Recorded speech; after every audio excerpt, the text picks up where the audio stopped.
Okay, sacred chapter. Before the end arrives at the edge of continuum, I wish to see you one last time. Okay. Let's get into it. I'm kind of disappointed that I was not able to get his background done, but I'm excited. I did get it. That was really good luck. I mean, that was just 2 pulls and I got it. Cold, mysterious, and desolate, between the skeletal, jagged mountain ridges, 7 colossal gates rise in layers. They reach for the heavens. Here lies a forbidden realm where even the dead may not tread, and at the end of seemingly frozen time, it welcomes its first visitor.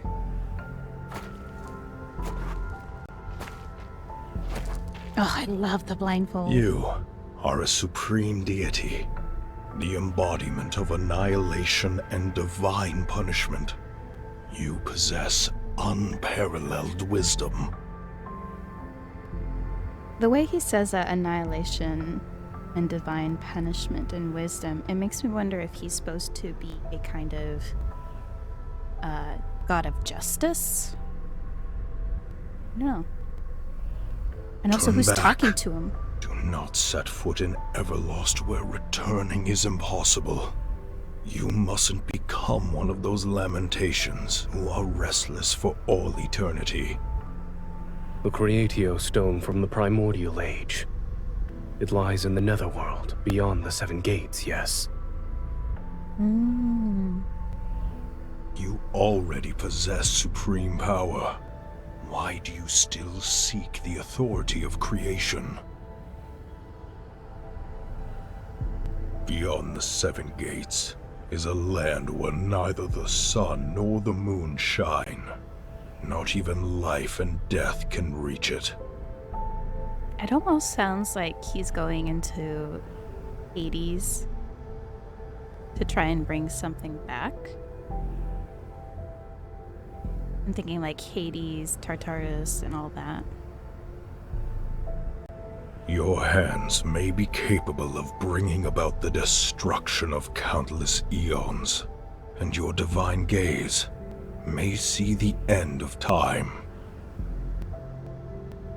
I'm sorry, I am really distracted by his nipple poking out of his shirt. Yet once you set foot in this realm, your divine authority and radiant glory will turn into flowing sand. What price is insignificant? Looks so cool with the long hair.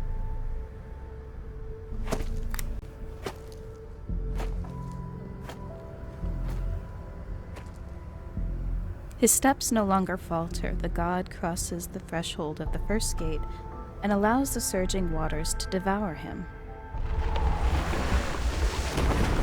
In boundless chaos, time and space whirl and surge. Only an amber-like world remains, nestled within the barely perceptible crevices of the void.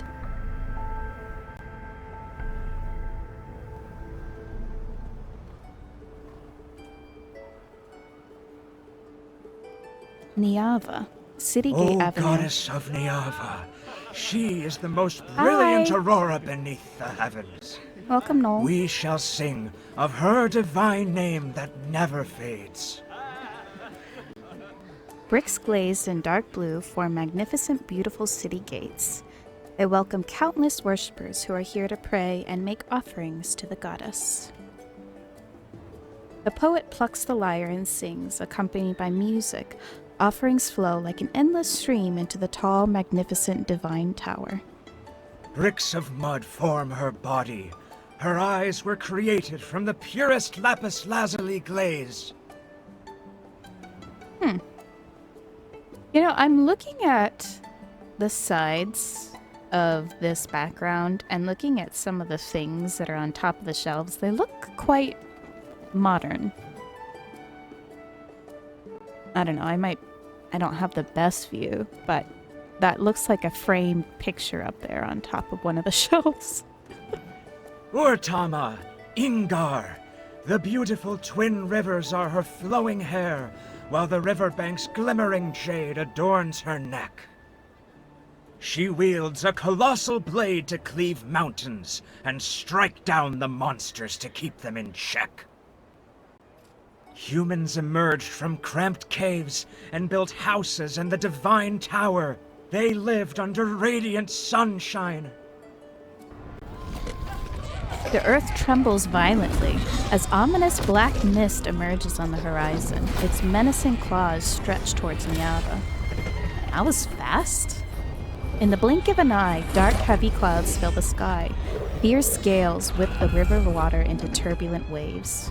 It's from the Vestrian! Run, everyone! The monsters have returned! Good grief! What just happened in a blink of an eye? Chaos erupts as the city gates, as people scatter in all directions. They flee to take shelter. Goddess of Niava, please accept our most sincere offerings and grant us undying courage. Please protect our homeland from the invasions. Lead us to new territory. No, my lyre! This poor guy is trying to narrate the end of times. Stop singing! Run! The young man, fleeing for his life, grabs him and starts running. A ray of light materializes from the top of the Divine Tower. Against the direction of the fleeing crowd, it rushes towards the distant horizon with the force of thunder and pierces the churning black mist. Good grief! Grabs a potent instrument for running to his home. The top of the Divine Tower, it transforms into a golden arrow that tears through the clouds. Good grief! I was so fast! How did it go by so fast?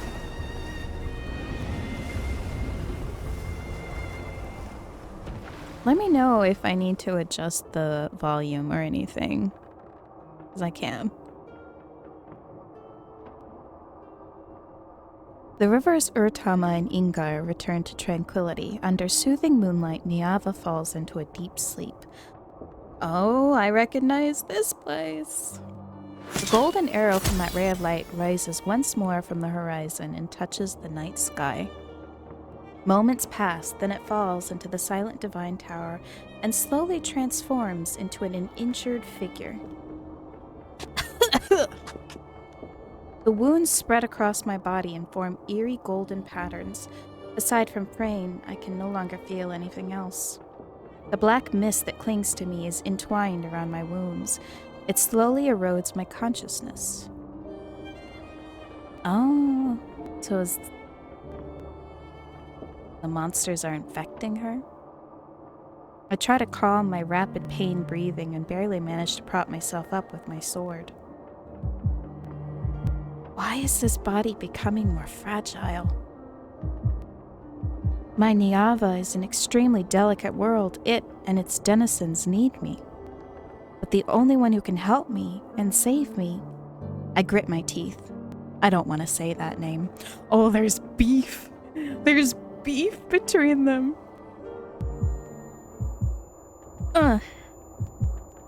Zayne. Oh, Zayne. The tower is silent. No one responds. A name once familiar is stuck in my throat like a thorn, yet it lasts but a moment before instinct for survival prevails over pride and resentment. Oh, there's beef. Wonder what happened. Zayne? Brilliant radiance containing swift, insurmountable power ripples outwards. The biting wind cuts my cheek. Ooh. I have told you many times, the Vestrian is not a place for the living. You shall never get the chance to return should you cross the thorny barriers again. You know my connection to this world runs deeper than blood, and yet, why do you want to destroy it? Dizzy and in pain, I collapse, but he catches me. The resentment and blame in my heart haven't subsided, but a louder voice drowns out everything. I need Zayne. Oh. Yep. Only he can heal my wounds and free me from this terrible suffering. Oh, he looks so good. Snatch off. Oh. What are we snatching off? You. Even if you want to destroy Niava, you still belong to me at this moment. Obey me! Oh. I need you to heal me now. Forcefully wrapping my arms around his neck, I bite Zayne's lips! What? What do you mean? We're just getting straight into it? Oh. Give me. I want your power. Oh. Oh my. Between us, there is nothing but endless taking. Good grief, is this just like enemies with benefits? Is that what it is? That's hilarious. Okay, but why does this kind of remind me of Caleb's myth, where they both had opposing protocore powers and they could use their powers to heal the other and they would take from each other? It kind of reminds me of it. Enemies with benefits, that's what it seems like. I don't want to talk to him, but she's like draping herself around him and biting his lips. Like, good grief.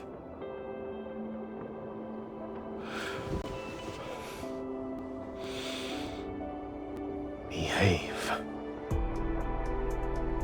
Okay.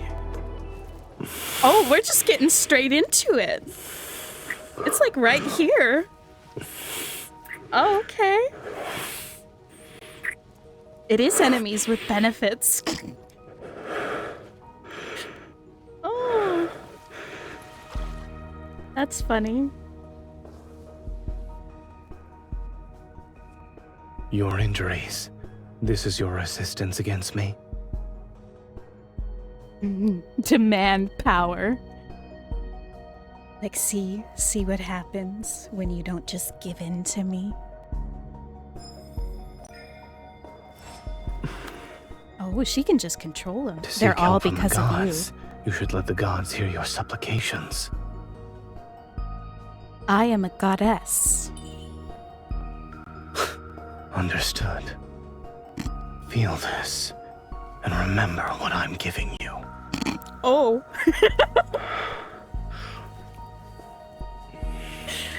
Okay. Okay. I wasn't expecting this so soon. I was expecting this like a few chapters in. Oh.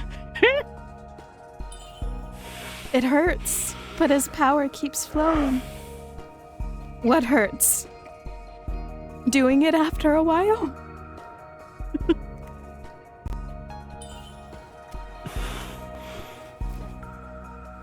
Focus. Oh, you get a close-up of his eye.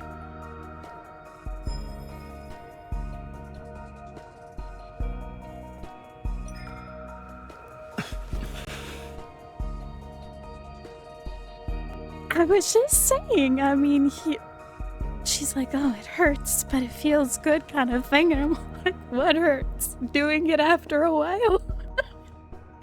I mean, don't even think about making me obey you. All of this is what you wished for, no? Leave? Oh. It's like, heck no. Oh, he's dragging me back. The Oh, ritual won't end because you want it to. oh my. She's really tying me up and dragging me back. Oh. You know what? That's a good picture. I accept. Zayne. Accept it. This is a power only you can possess. Oh. Okay. Okay. How low are we going, dear?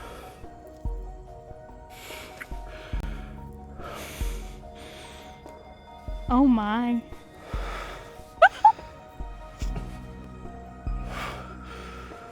Why are we Why did we have that close-up of her legs? What's going on there? He's so pretty. Oh my god. I'm over here blushing a bit. Respond. Oh. Open my legs and everything. I have answered your pleas and your desires, yet I sense an even deeper craving. For you.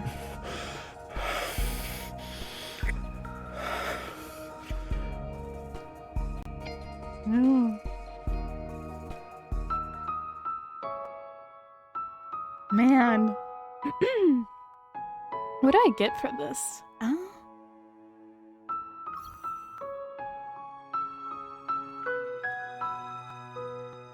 Man. Doom Realm. The last ray of heavenly light is about to be devoured. In this world where even death has long since vanished, the final judgment is nigh. Only embers burn as if to represent this world's final breath.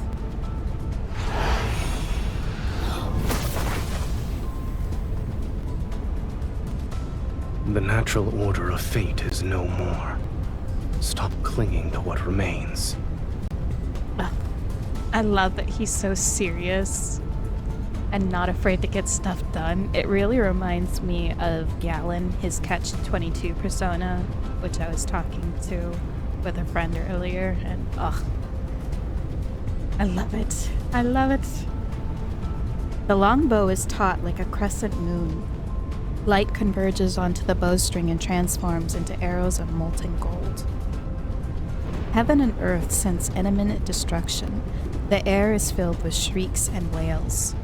Annihilation balances the cosmic order. What shouldn't exist ought to crumble in Oblivion's hands. The arrows released from the bowstring transform into several streams of golden light. Earth-shattering power is unleashed. A triangular spire materializes into the void. Trapped within is a golden Anzu. Its beak and feathers razor sharp. It can barely cling to life. Be gone.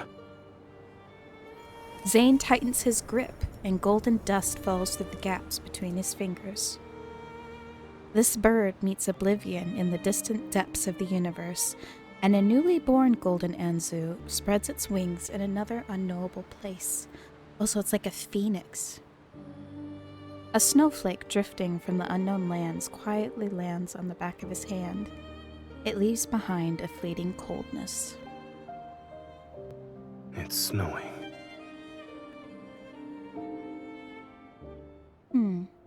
But he's trying to get the world to go back to its normal cycle, whereas everybody else is trying to cling on to the old. Which I'm assuming we are doing as the goddess of Niava. That seems like what he was implying earlier. But I'll figure it out as we go. Sunlight filters through magnificent curtains and casts shimmering ripples across the pool. Within the empty hall, only my footsteps break the silence. The cracks in the blade have been repaired as well. I swing the sword, and abundant power reverberates through the divine tower. Even my body trembles slightly. Within that brilliant radiance, another power has coalesced aside from my own aura, one whose depths are more unfathomable. Zayne. We've known each other for so long that numbers are meaningless. And what we once shared, what seemed like the most intimate of touches and tender moments. Yet when we let it go, it's as if only confrontation and estrangement remain between us. So it's more like lovers to enemies with benefits. I'm into it. I turn towards the golden spire standing serenely in the depths of the divine tower. The Angru Spire, containing all the universe's realms within, is the divine artifact Zayne treasures the most. Several golden Anzus, their beaks and feathers sharp like nerves, circle around it. Another one flies in and disappears in a golden glow. Where is your master? The angry spire won't answer me. The corners of my lips curl up. His absence is only to be expected, otherwise he'd try to stop me. It's only natural that I protect Niava and save my people, yet he's determined to lead Niava towards destruction and annihilation. I mean, he is the god of annihilation, but it seems more like he's the guide of justice and the world's natural order. That's kind of what it seems like to me. A golden Anzu lands on my fingers. I let it nuzzle my hand and exhale. When we first met, he promised to make all my wishes come true and stand by my side.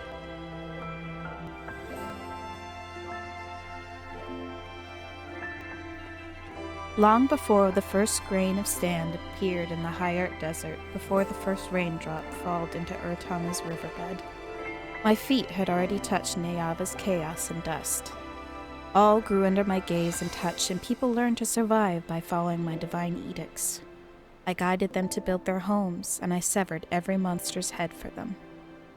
They devoted everything they had to worship me and used the most noble word in their hearts to address me as Goddess. An omnipotent guardian, perhaps this is what it means to be a goddess. For a very long time, I do everything within my power to protect every sunrise and moonrise in Niava. Until I met another god.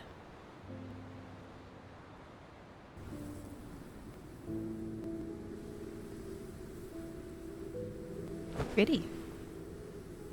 Have you thought it over? I jumped down from a boulder. The god, whose name was Zayne, withdrew the Angu spire. His expression was cold and harder than stone. I have declined your offer more than once. I shall not carve my name upon your destiny stone. Oh. Talk to me more, please. I let out a derisive snort and drew my sword in an attempt to strike, but the light's blade had vanished without a trace before it can even reach him. See, with your immense strength, you can be a guardian of Niava. I can tell you don't belong here. Yes, you're like a sun that belongs to another world.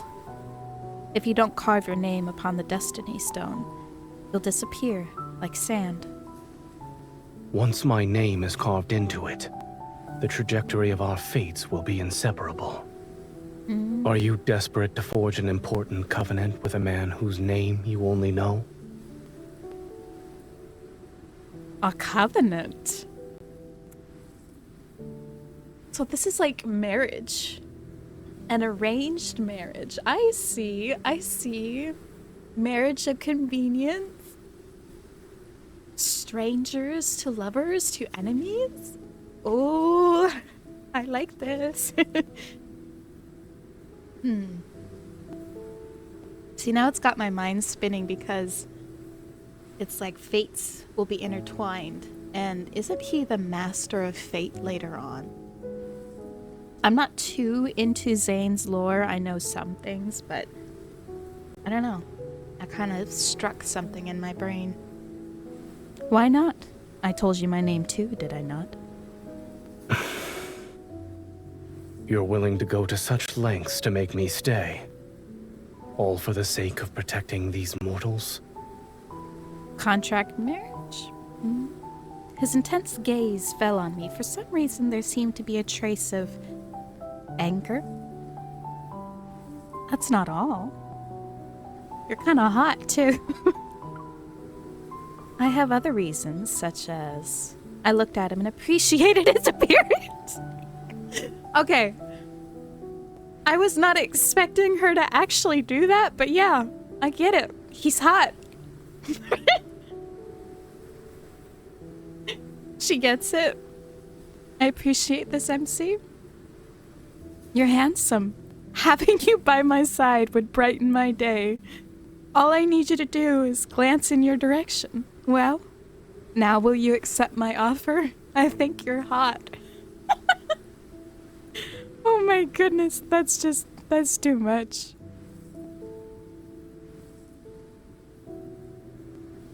Oh, that's too funny. No. It's like, thanks, but no. Yes, MC is me, I am her. It's one of the few times where I can actually get with what she's saying.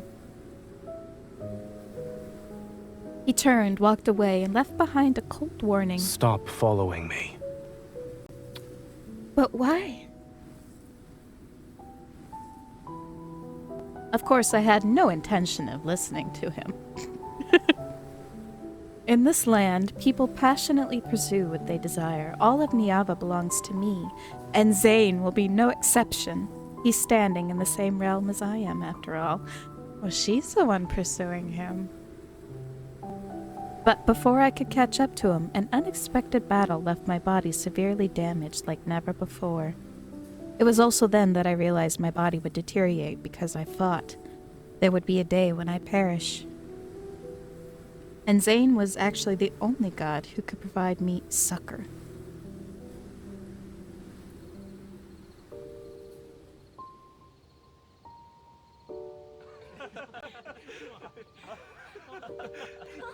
The season's threads are woven by your hand. The scales of creation rest within your wisdom's palm. I lean back on the rattan bed and stare at the distant firelight and crowds while humming along to the hymns that drifted over intermittently. Oh, hello. Is being worshipped and praised by humans truly a joyous thing? Being praised, yes. The songs they're writing continue to improve. I shifted to the side so that there was room on the bed, then I pulled Zayne down to sit. He still maintained that cold, indifferent demeanor. He brushed aside the sheer fabric draped over my shoulders. Oh, we're undressing me already? You're willing to risk your life in endless combat just for insignificant praises. Zayne, are you saying this because you don't like my people? Or are you concerned about me? Neither. Then why? He scooped up water from the jar to wash my skin that had recently healed. Then why did you rush into the black mist to rescue me? Your questions seem endless. Wait, you're asking me questions too. Why can't I ask questions back? Which means you'll have to get used to it. Although I was concerned about the black mist that appeared, I decided to focus my efforts on convincing Zayne to stay. He possessed power that even I could not match, and he could heal my body. I couldn't let him slip away. Oh, we doing healing all the time, huh? Is that what the kids are calling it nowadays? Shouldn't you reconsider my offer?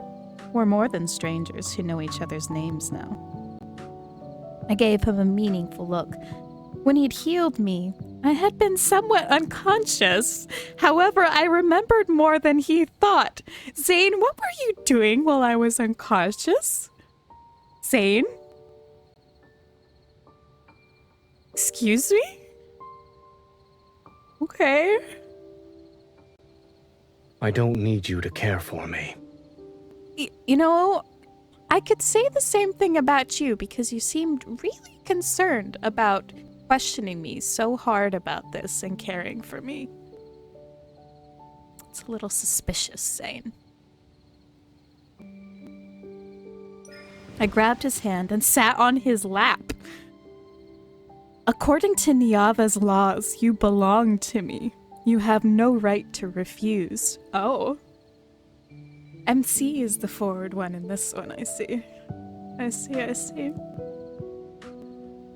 I appreciate the forwardness.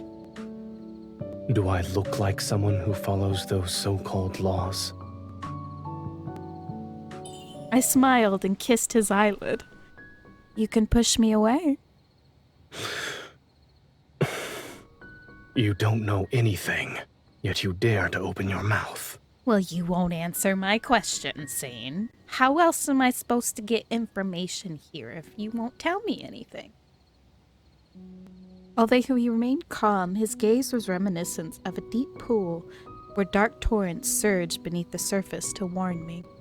Let's assume the final outcome of us being together is eternal separation, or even obliteration. Would you still accept it?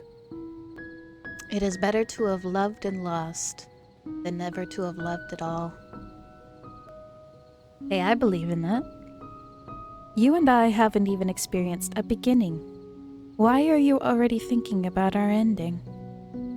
Being afraid of a future that has yet to occur is a waste of time and betrays our true feelings. Then enlighten me. I'll lend an ear to your desires. All my desires, Zayne? Give me your fate. Give me your name and your fate, Zayne. I recalled the vows people typically said when proposing. It is a marriage. The covenant is a marriage. They are married. It is canon. And I am in love. Yes. Oh, so this just makes the plot thicken. They're married. But now they're enemies with benefits? This is prime fiction. I need a book where this is the premise. And hastily picked one. I'll treat you well, or I shall be unwavering and everlasting. I don't know, I'll treat you well seems kind of lame comparatively, but... I swear in Niava's name that I shall be unwavering and everlasting. There won't be any regrets. Your vow is rather ordinary. Did you want me to quote poetry? He finally took my hand and slowly spread his fingers until they were intertwined with mine. If I agree, then I want you to stay by my side forever. Starting from this moment. Promise. Starting from this moment, I shall forever remain by your side. Within the brilliant golden glow, my god responded to me. We're just getting married casually on a rooftop. Our names will be carved together. From now on, I shall ensure your every wish comes true. That's my husband. That's my husband right there. Our vow still echoes in my ears. On the destiny stone, our names remain closely intertwined.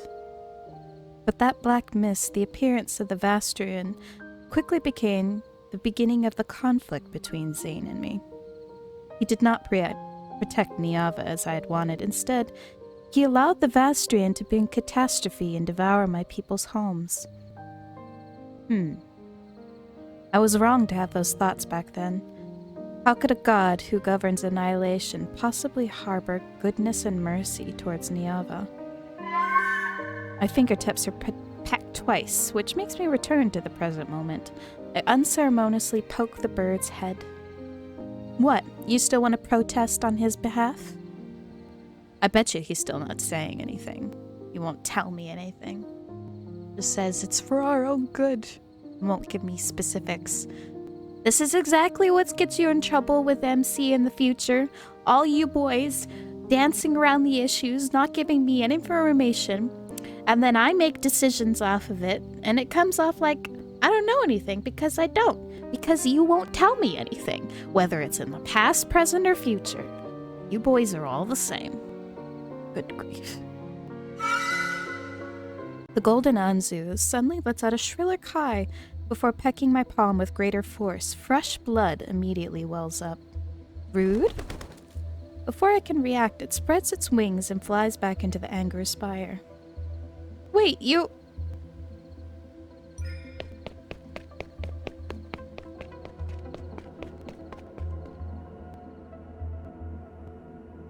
I know. They're such jerks. They won't tell me anything. And then makes me feel like I don't know anything, so I gotta figure it out myself. And then I walk into stupid landmines that they could have told me about, but no, they gotta be protective. In this empty ethereal space, golden light flows like a river. It constantly shifts into intricate patterns. I'm inside the Anger Spire? That golden Anzu! My instincts make me immediately chase after it, yet when I finally see it, I watch as it plummets into the void and fierce flames erupt where it falls. The bird is reduced to ash and smoke. A sudden sharp pain shoots through my heart and I clutch my chest. Something strange appears on my palm. I open my hand and see the bloody marks left by the golden Anzu's beak. They dry and solidify into a crack across my palm. Weird.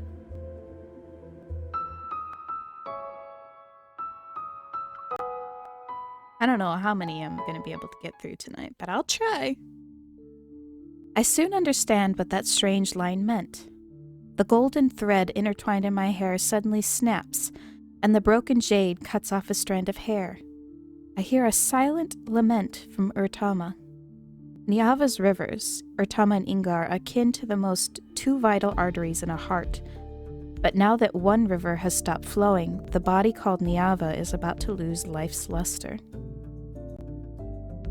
I must save Urtama. As always, the sun rises. It shines on everyone's faces, and on the river water that lies as still as a mirror. What are we supposed to do if the river stops flowing and dries up? Don't worry. Our goddess will protect us. Urtama will not dry up. We should hurry to the divine tower and offer sacrifices. Only then can we ask the goddess to bestow her divine guidance. Walking along the riverbank, I can hear people discussing Urtama's strange condition. So can they see her? Or is she actually invisible and is more of a spiritual being? Maybe the goddess deliberately stopped the water to prevent the wheat fields on both riverbanks from being flooded again? Indeed. If this is planned by the goddess, then we should follow suit. It's time to compose new hymns. We must sing and abide by the actions of our goddess. The worry lingers on humans' faces for only a moment. They soon hum new melodies and continue on with their daily lives.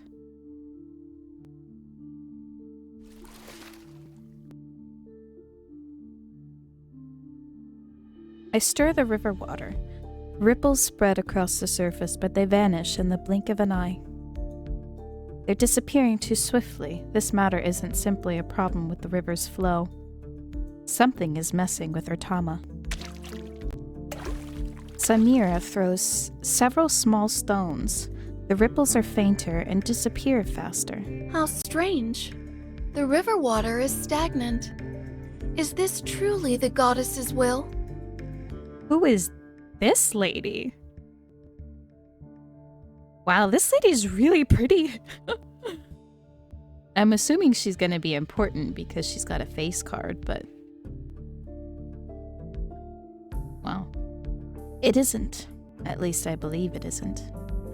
Samira is the current ruler of Niava, and the only person I associate with. Interesting. However, I only tell her that I'm the goddess messenger. I always disguise myself as an ordinary person when I meet with her. Okay, so they can see her. She just doesn't always choose to show herself as a goddess. The goddess should already be aware of Urtama's condition. She won't let the disaster strike. Of course. Everyone in Niava believes our goddess shall give her blessings and protect us from evil. Even the most unruly waters will inevitably yield and obey her. The beautiful ruler respectfully bows. She intends to make me convey her reverence to the goddess. That mischievous mirth I know so well appears in her eyes. I wonder, how is our goddess? Have our offerings of gold and jade brought a smile to her face? She is well. Why do you ask? You've told me before that She is deeply troubled because of a man. Oh. We getting all the gossip today, huh? Back then, it was because I wanted to break into the Vastrian. Zayne and I didn't speak for a long time. It just so happened that Samira was leading a group of worshippers at the Divine Tower. I couldn't help but share a few things. I didn't expect her to still remember. It wouldn't be appropriate for me to inquire about such matters. I try to gloss over it, but displeasure and helplessness surface in my heart once more. After treating my injuries, Zayne vanished without a trace again. Did he really do a pump and dump? Zayne, you couldn't even leave a note? That's so rude. And I mean, I wouldn't expect the Zayne from current timeline to do that, but this Zayne, maybe. But, a pump and dump? Really, Zayne? Good grief. I know they're married, and he just has sex with her, and then he just dips and doesn't say anything, doesn't try to leave a note or anything? If they're married, they should be more obligated to try and figure things out. This isn't like a one-night stand kind of situation. And at some point, he also took the Anger Spire from the Divine Tower. He certainly returned to the Divine Tower, yet he won't even see me. How infuriating. But I'll admit, I have never truly understood him. In addition, I know even less about what he wants to do. See, what I tell you, he's not telling us information again. Good grief. You know, I bet if he just sat down and actually explained everything, sure, she might be a little mad, but she'd be able to make decisions knowing what he thinks and what he sees in the future. Sure, she might get mad, but she's already mad. At least this way she can make informed decisions. It's just so rude. So rude to keep these important details, especially from your wife. You guys are married. Should be the person you talk to the most. That man must be exceptionally outstanding to win the goddess's favor. Exceptionally infuriating. Beautiful roses always have sharp thorns, but everything under the heavens belongs to our goddess. And yeah, these a mere boys man are will allergic to certainly bow communicating. down at her feet. A mere man. He's also a god. Yes, these boys are very allergic to communicating, and it drives me nuts. You're right. Our goddess is omnipotent. See, that's not true, though. If she was omnipotent, she would know, we would know how to fix everything, what Zayne is doing. Omnipotent literally means that you are able to see everything, know the nines of men, know nature. She's not omnipotent. She will never admit defeat in front of him. And see? Because neither of you are willing to be humble or give it up first, nothing will happen unless something breaks. Good grief. Are you guys married or not? After Samira leaves, I ensure no one is around. Then I cup a handful of river water and blow on it. The water in my palm floats in the air strand by strand. They unfurl into a flying carpet that's as soft and crystalline as a cloud. Take me to the upper reaches of our trauma. That's cool.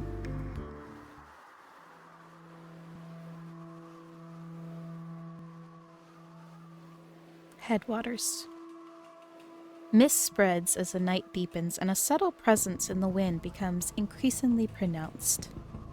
The closer I get to the source of Urtama, the more certain my suspicions become.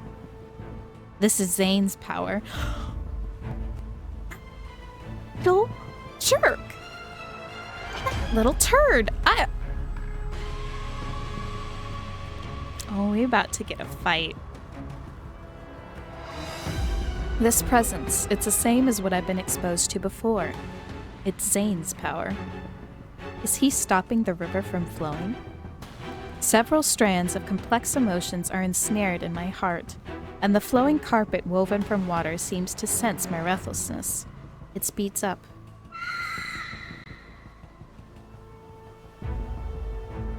You trying to stop me again? Suddenly, the river's surface, shrouded in mist, is slashed by golden blades as several golden Anzus soar. Are you really trying to fight me to stop me? This really is like enemies with benefits thing. Oh my god. Zayne? Golden Anzus. Zayne is here. They fly without delay as if something urgent is driving them forward. Seeing that I had been caught up, the golden Anzus cry out as they change direction. They quickly head towards the river's source. Oh. As if passing through an invisible barrier, violent winds materialize around me. They stir the water to create towering waves. At the end of the river's source, a monster covered in crystals is entrenched. Strange, chaotic streams of light swirl around its body. Of course it's a wanderer. Its mountain-like physique. Mountain? What is this, Godzilla? Is blocking the water's flow. No wonder the river is stagnant. It's hideous, and unlike the ones in the Bastion. Zayne? What are you doing? Are you trying to kill it, or are you putting it there? The god who had been pursuing it wields his bow as he floats in midair. The mist is stirred, and it swirls along his body. You know what's interesting is that they have been capitalizing he and his when it comes to Zayne. Under dim moonlight, Zayne's expression is cold and ruthless. His golden arrows are aimed at the injured, roaring monster standing in the water. So he is trying to fight it? Why wouldn't he tell us then? This is where you shall perish. Struggling is a futile endeavor. Okay, but why couldn't you just tell me? The severely wounded monster attacks frantically. I quickly leap into the air while the flying carpet gets smashed into the water. Come to this place. I'll do what I want. Leave. But, excuse me. Really? Are you that overprotective? Good grief. Zayne keeps his gaze fixed on what's ahead. One hand holds his bow while the other traces golden runes in the air. He intends to teleport me away. Are you kidding me? Zayne, I am not happy with you. I have no interest in staying. I can be anywhere. Oh, I can be real petty. I can be real petty if I want. All of Niava belongs to me. I can be anywhere in this world if I so wish. You tell him. Over here. Don't give it another opening. Good grief. I grab my sword and fly to Zayne's side. The monster pivots and charges towards us. Perfect. Let's see how sharp my prepared sword is. Zayne raises his hand and summons the Anger Spire. Brilliant light spills out from the golden divine artifact. A burning mark is etched onto the monster's body. Aim for its weak spot. I see it. Oh, resonate. My vision is consumed by refulgent light as the power of resonance imbues my blade with tremendous energy. I swing my great sword to attack. Meanwhile, Zayne's fingertips on the bowstring blaze with spectacular radiance. The longbow is drawn, its appearance akin to a perfect full moon under tremendous force. Let's make this quick. Golden arrows carrying apocalyptic power pierce the monster's body. At the same time, my sword strikes from a mark guides me. That should finish it. Something's not right. Huh? Violent tremors accompanied by agonized roars shake the land as the riverbed and area under the monster crumble. The dying beast bursts forth with terrifying energy as if it's trying to devour the space around it. What? Go. Several golden runes quickly become entwined around my body. They're about to push me towards a distant place. hold on tight. By some uncanny impulse, I tightly hold onto his hand. Our surroundings disappear like rushing river water during our rapid descent. Before my consciousness is devoured by boundless darkness, I only remember that trace of warmth I'm clutching with my fingers. I refuse to let it go.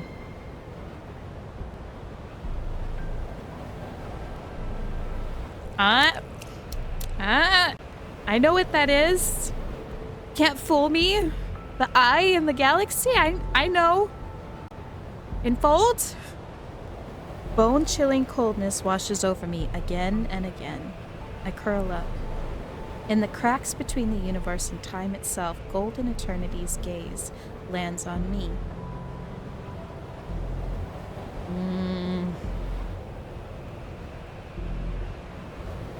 Don't make me go on a rant about that whole thing that we found out about MC during Death and Rebirth.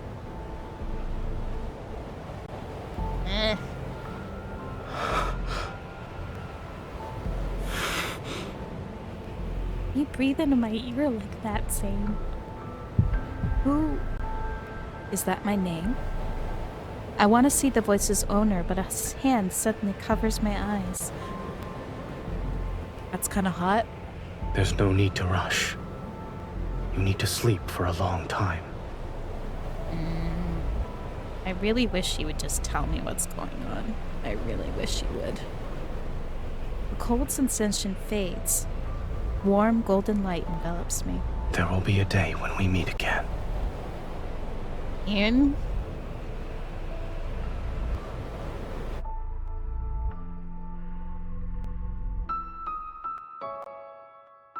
This man is frustrating me. I'm only a third of the way through. Warm liquid is splashed onto my face. There's a moist sensation, and the metallic scent of blood fills my nostrils. I open my eyes. Oh. Hi. If you had woken up any later, you would have been swallowed by the sea of sand. Hello. Can't see meeting you here. Seemingly alive, waves of white sand slowly rise and fall. They surge towards us again and again. Looking at the arm around my waist, I lift my head. Zayne is sitting against a black stone about a half-person's height. He's holding me to his embrace, to an extent. A golden barrier envelops us to keep the endless waves at bay. Where are we? Inside that monster's stomach? Worse, I'm afraid. This place is inside its protocore. What? What do you mean? What's a protocore? Should I know? You can think of it as its heart. If this heart devours us and absorbs enough power, that monster will resurrect itself. We can't let it do as it pleases. We must get out of here as soon as... A sticking sensation on my palm makes me freeze. I look at the wounds covering Zayne's body. A moment passes before I tentatively reach out. It's blood. You're not mistaken. Are you actually injured? It's not an illusion created by the protocore? My injuries aren't serious. Honey, if there's a lot of blood coming off you, you can't just tell me they're not serious. But as blood continues to fall and the golden barrier starts to waver, Zayne, who has always been invincible and all-powerful, is actually injured. Take off everything you're wearing. It's getting down to business, huh? It's like right now? You want to do this right now? I mean, I don't know, pose, but are you sure this is the time and place for it? Oh, I'm rubbing you too. Seeing him not move, I use one hand to tear away the remaining clothes on his body while using my other hand to retrieve the water pouch from my waist. I pour water over his wounds. This is holy water from the tower's pool. Once the bleeding stops, you should feel better. I have no idea who that is. Why are you trying to call me? He lowers his gaze and watches me wash away the bloodstains and dirt from his body. You also healed me like this when my body collapsed for the first time. I feel like he did a little more than that, but he most likely recalls those distant days, those times when I'd at least embrace him with a smile. Oof. The pain, the angst. You know, I was gentler than you in your current strength. You have more words that will incur my wrath?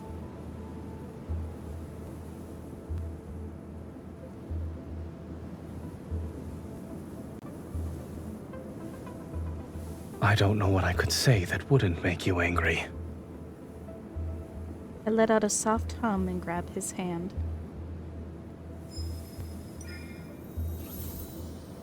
Why are you helping me? 'Cause you're still my husband, and I still love you despite my anger. When you were fighting that monster, you set up a barrier to defend the village by the riverbank, correct? Man is always scared of his wife in every lifetime. Yep. Yep. The river's water stagnation isn't related to you. You helped Niava, so I will help you. I release his hand and notice something unusual. I gave him a large amount of power to heal his injuries, yet my body doesn't feel any discomfort. On the contrary, it's Zayne who, despite possessing power far greater than mine, was actually injured to this extent. Was the monster truly formidable, or is this cursed place affecting Zayne? Many doubts gather in my mind and decide to ask Zayne about it. That monster's origins. Speaking of which, I've fought near the Vastrian many times before, but this is the first time I've seen a monster covered entirely in crystals like that. Do you know of its origins? I'm sorry to disappoint you, but this is also the first time I've seen it in Niava.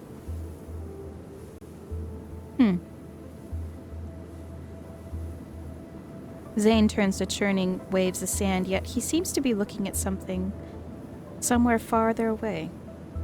I follow his gaze, but there's only an endless expanse of white. Hopefully, it'll be the last time, too. Why did the monster appear? How did you discover it? As you can see, I happened to spot it while passing by. Nothing more, nothing less. That's suspicious. I refuse to believe you'd pass by Artama's source on a whim. Then let's say I went there to clear my mind. You're a god with a heart of stone. You need time to clear your mind. Anger, sadness, fear, dejection. I can perceive the same emotions as you. But you never show me. I can't tell. This place is peculiar. Don't you think this place is very peculiar? My body, which constantly needs to be healed, is unharmed, but here you are, covered in wounds. I suppose this place likes you more, so it wants to devour you more. That depends on whether or not it has the ability to do so. Zayne traces another rune in the air, and the barrier becomes wider and more expansive. It envelops a larger part of the desert. I need to recover my strength. Don't leave until then. Do you know how to leave this place? I don't, so we might as well destroy it. How is that difficult? We don't need to wait for you to recover your strength. I grab my sword's hilt, and a gentle power flows through my body. This unprecedented condition gives me more confidence. Leave it to me. Wait.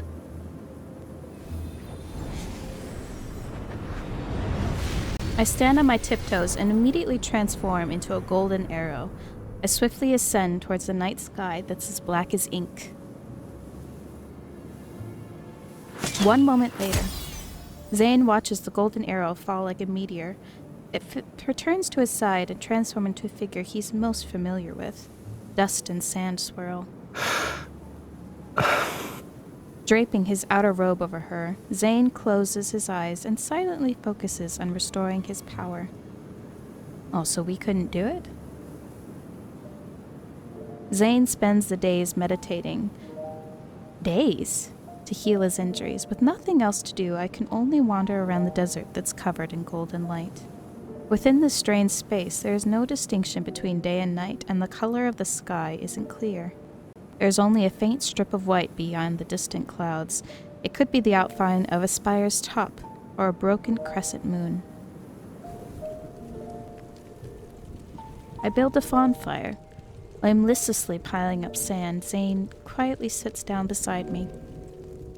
The Divine Tower? Correct. And it looks like your injuries have healed to some extent. Zayne opens his palm and an angry spire manifests above it. Aside from the light being somewhat dim, there are no other abnormalities. Here, drink some water. He looks at the water pouch I'm holding, but doesn't move. My hands hurt. Haven't you recovered? This man is being pitiful to make us do it. Do you typically argue with the injured?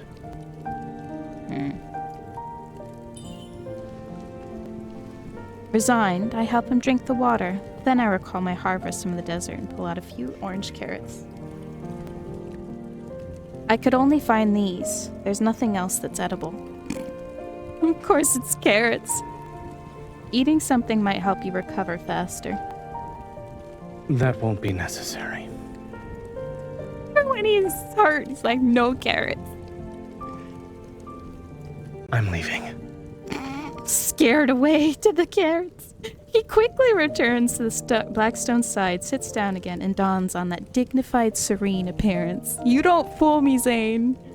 I'm left alone with the carrots. I watch his figure and inexplicably sense a hint of fleeing and defeat. I know, it's hilarious. Like, no carrots. Even if I'm nearly dead, don't feed me carrots. 2 days later, I lose interest in sand art once I build an entire city-state out of sand. I soon find a stone slab. There is no sunrise or moonset here. Keeping track of time is meaningless. I'm not keeping track of time. Then what are you doing? I'm drawing you. I blow away the debris and dust. I point out the crooked lines that vaguely resemble his figure.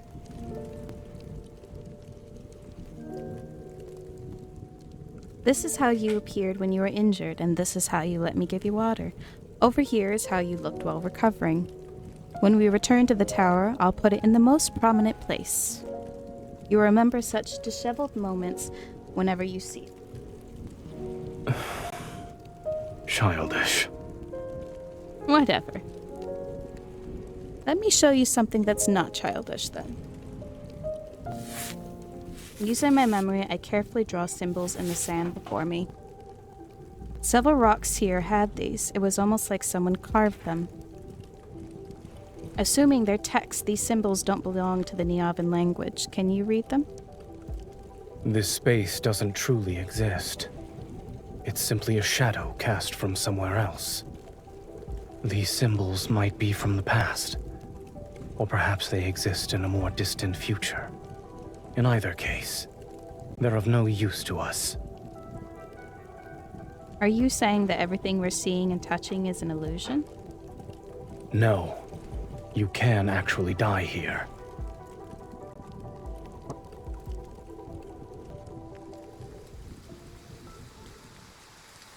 A few days later, it starts to rain in the desert.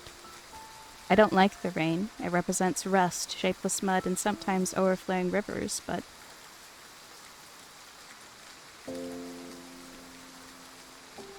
the rain here is beautiful.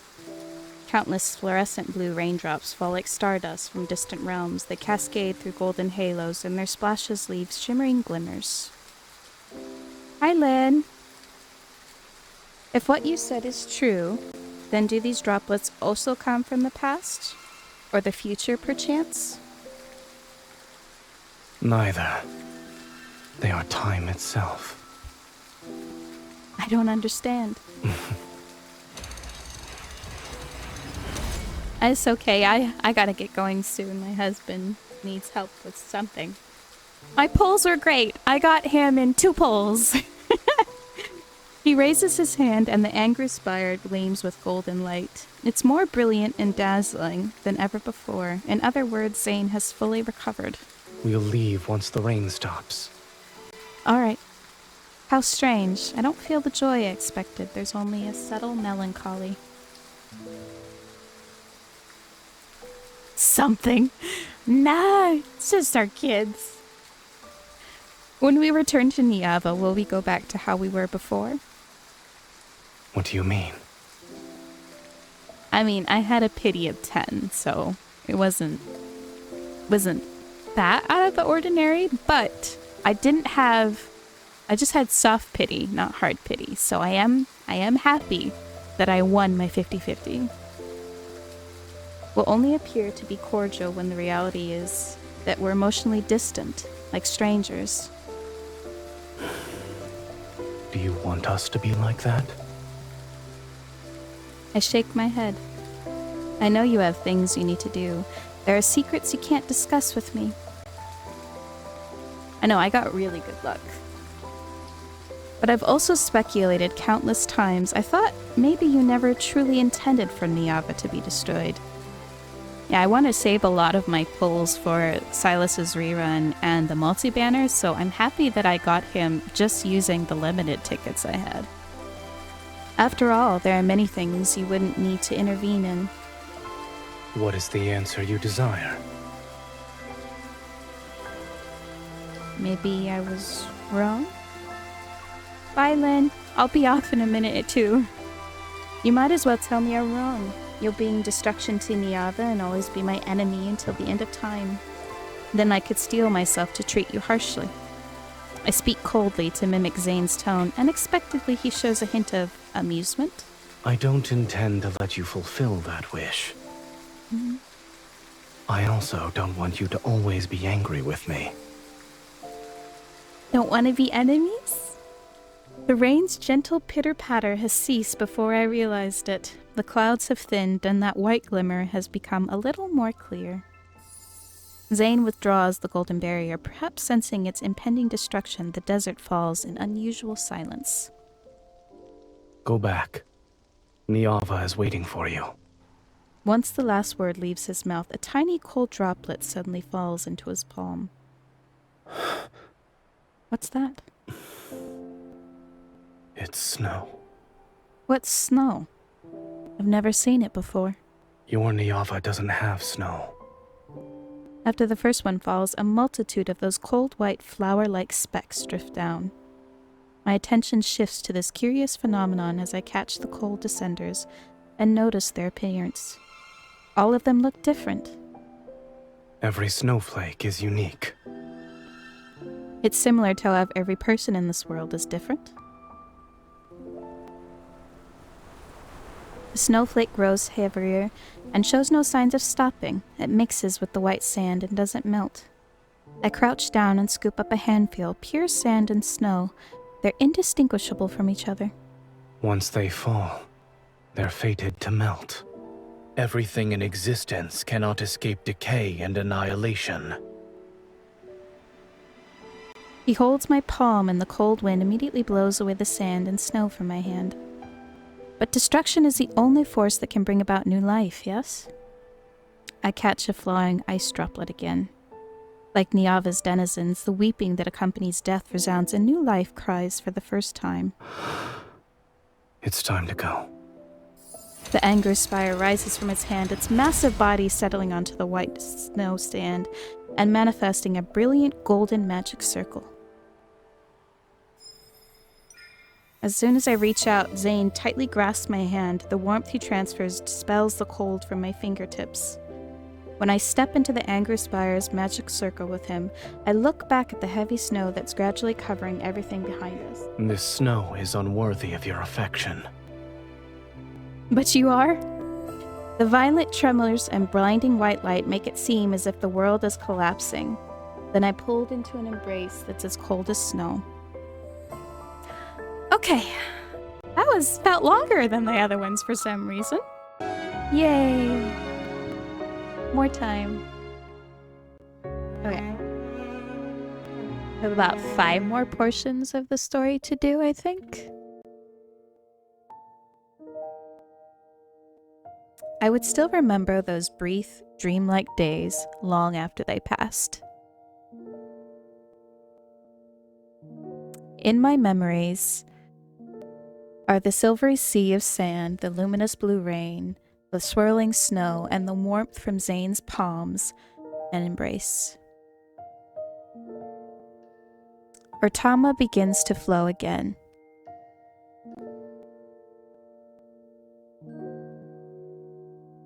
People gather beneath the divine tower to thank the goddess for once again granting them shelter and hope.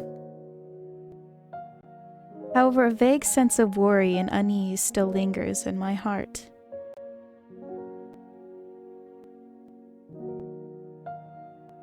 It spreads with every drop of blood that flows and diffuses into blurry nightmares.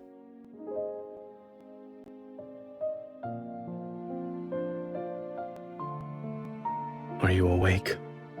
Oh, there you are.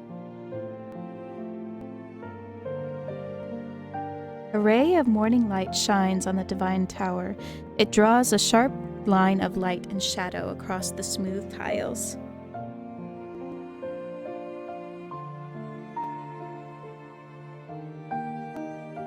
Just want to make sure that people know I am doing the rest tonight. Groggy, I sit up in bed and watch Zayne dress himself. Oh, we're having one-on-one time, I guess. In an unhurried manner, he puts on his accessories.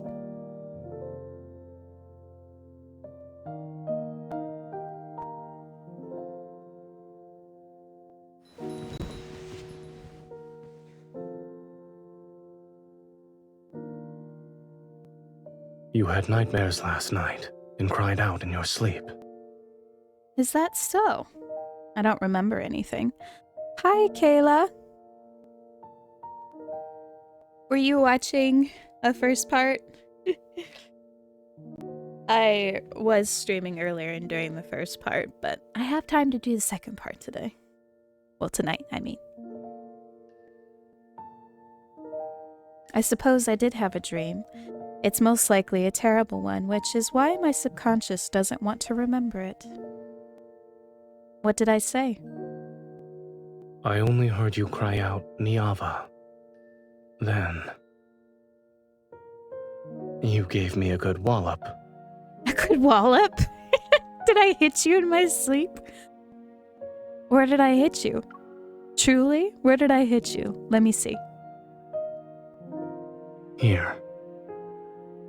On your head?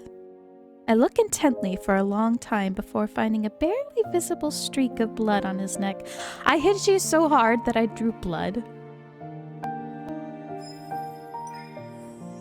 It's better now.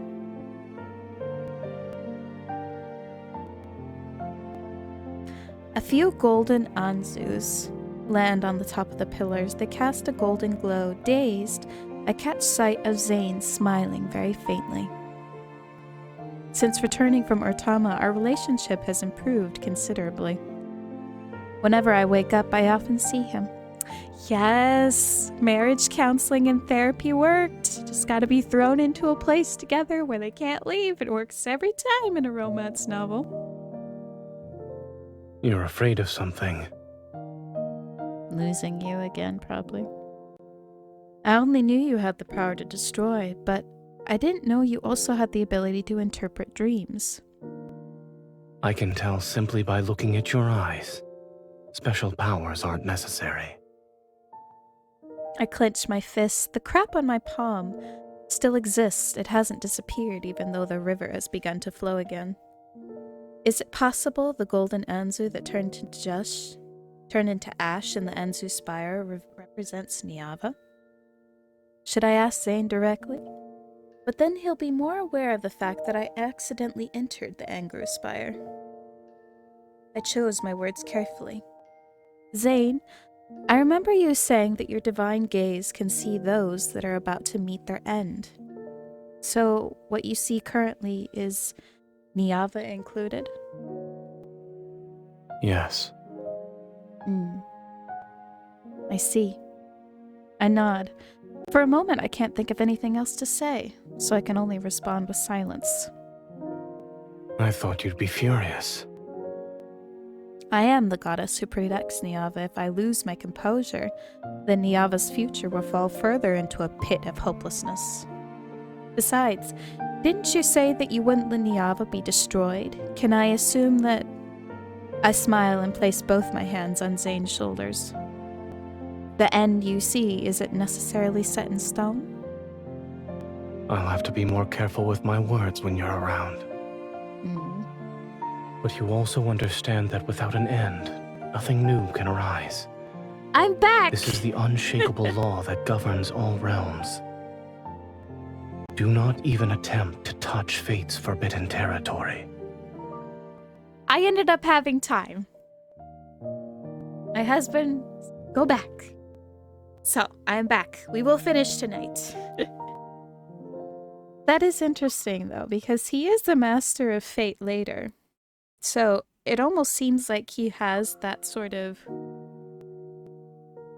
He is the god of annihilation, but it also seems like he's the god of new beginnings.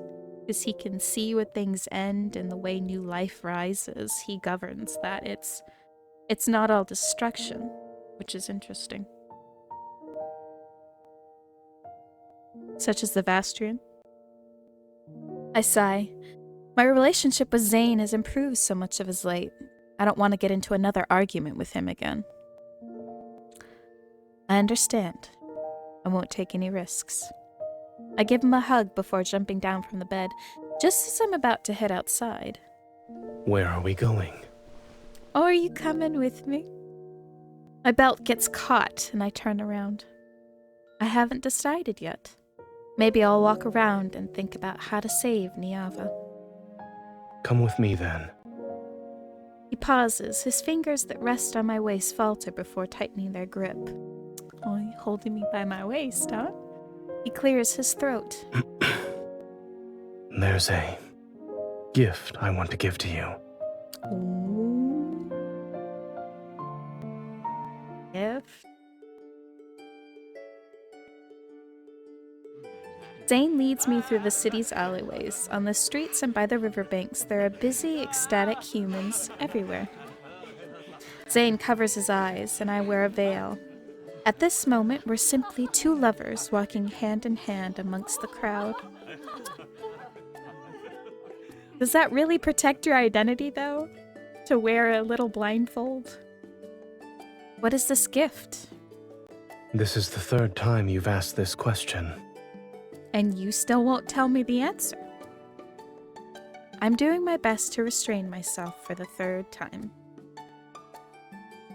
I know, disguised. It's just like a little strip of cloth with his abs just covered and draped in golden chains. Like, that is so inconspicuous.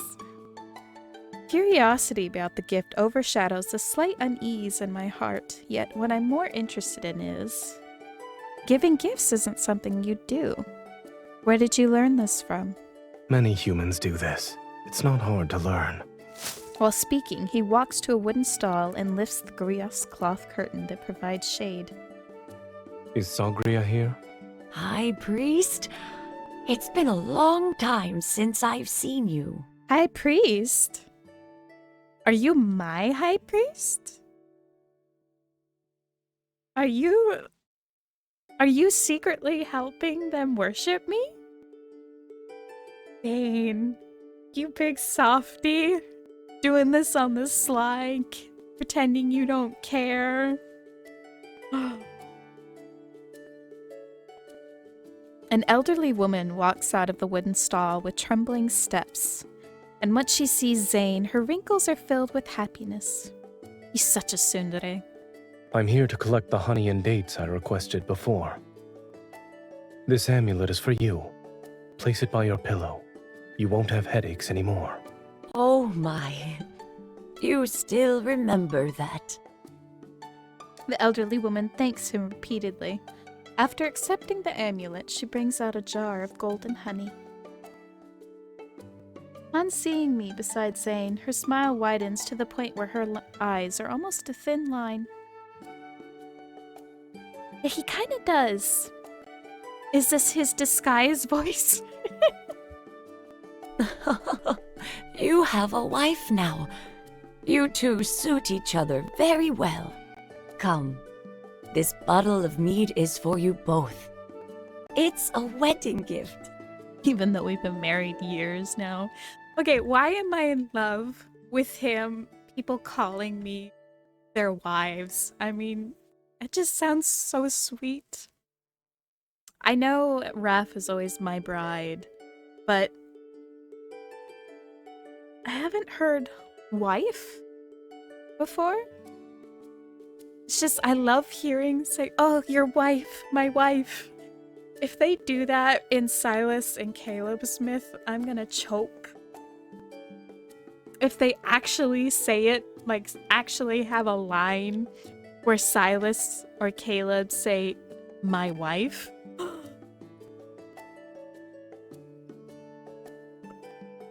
I will spontaneously combust.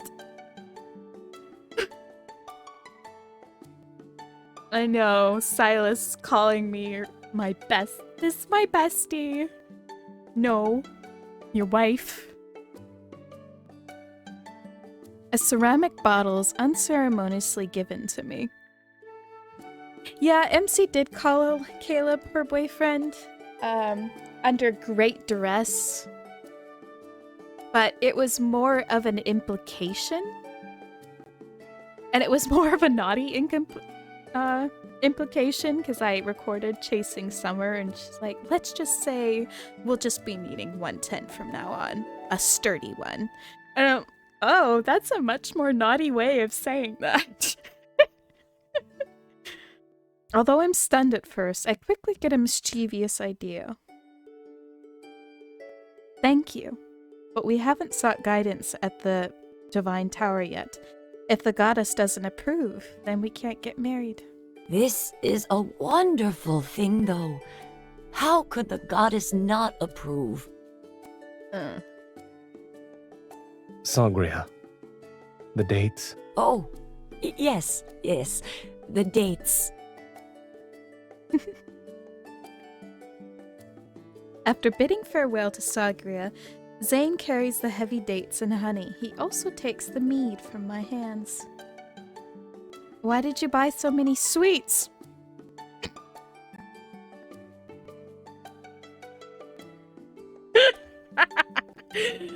Oh, Zayne. You are Zayne no matter which timeline we are in. Gotta get your sweets. Honey and dates. Oh, that's golden.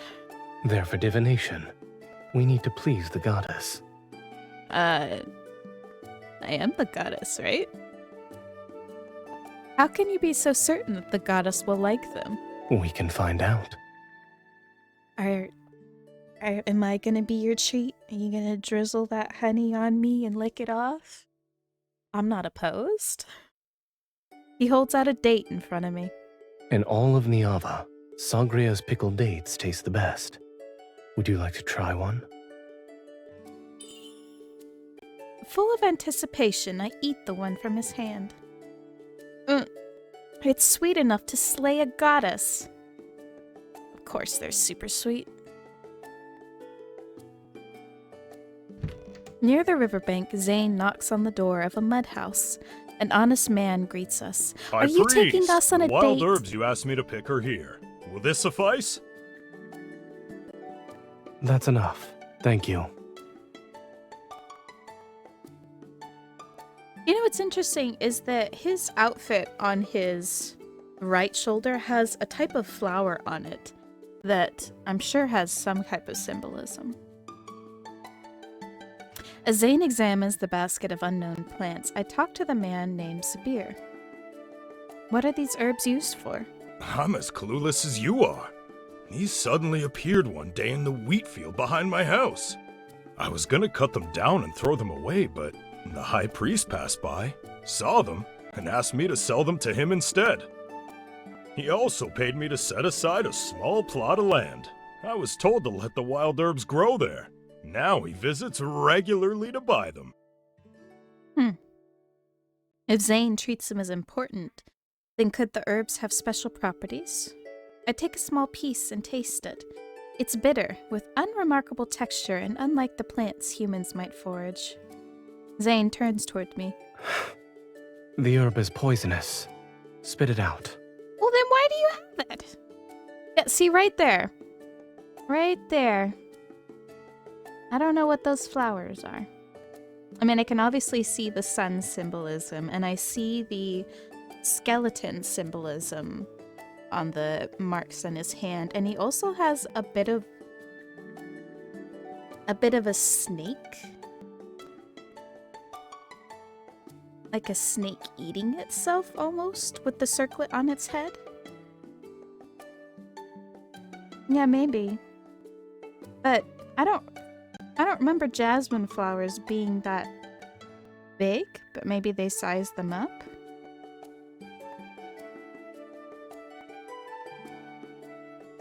I don't know, he's got a lot of symbolism things all over his outfit.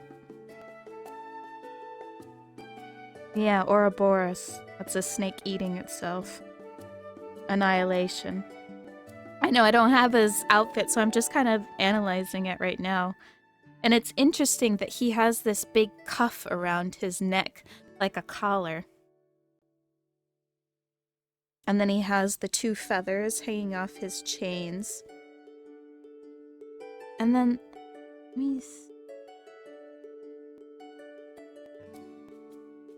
I don't know, there's a lot of different things that you could kind of infer.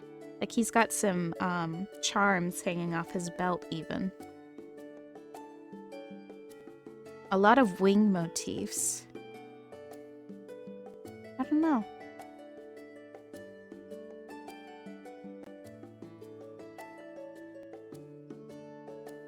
Are you sure? Okay, that gives me a little better look. Yeah, see? See? If you look at his little charm right here, right around where there, you can see right in the middle there's these kind of wings curling up around itself, like around a staff.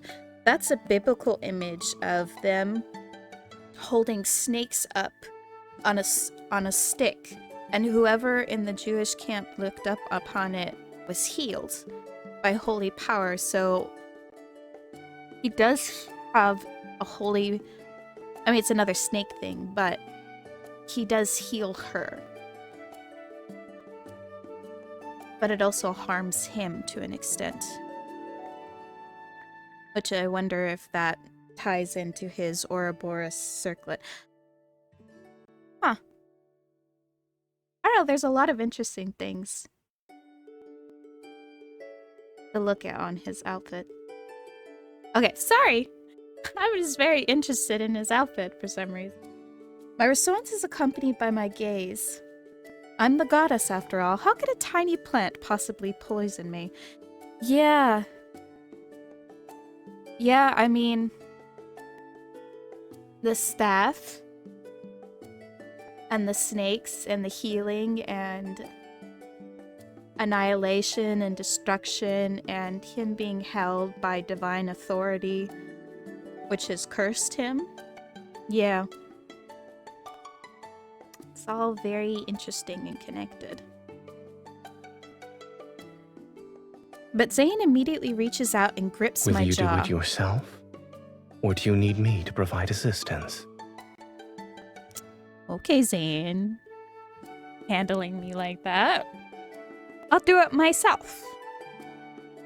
Under Zayne's intimidating gaze, I can only spit out the herb and swallow almost a pot's worth of water to detoxify.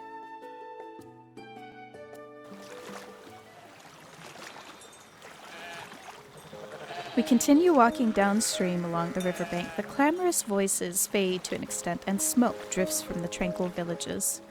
After Zayne exchanges a few words with the shepherd, we gain an ewe as a companion. Honey, dates, an ewe, this basket of wild herbs. None of them look like Zayne's gift.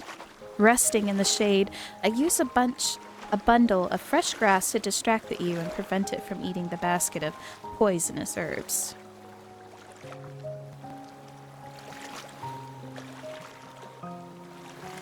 Eat. Where did you conjure these wheat cakes from? And of course, the outfit is very distracting because it has the chains and the little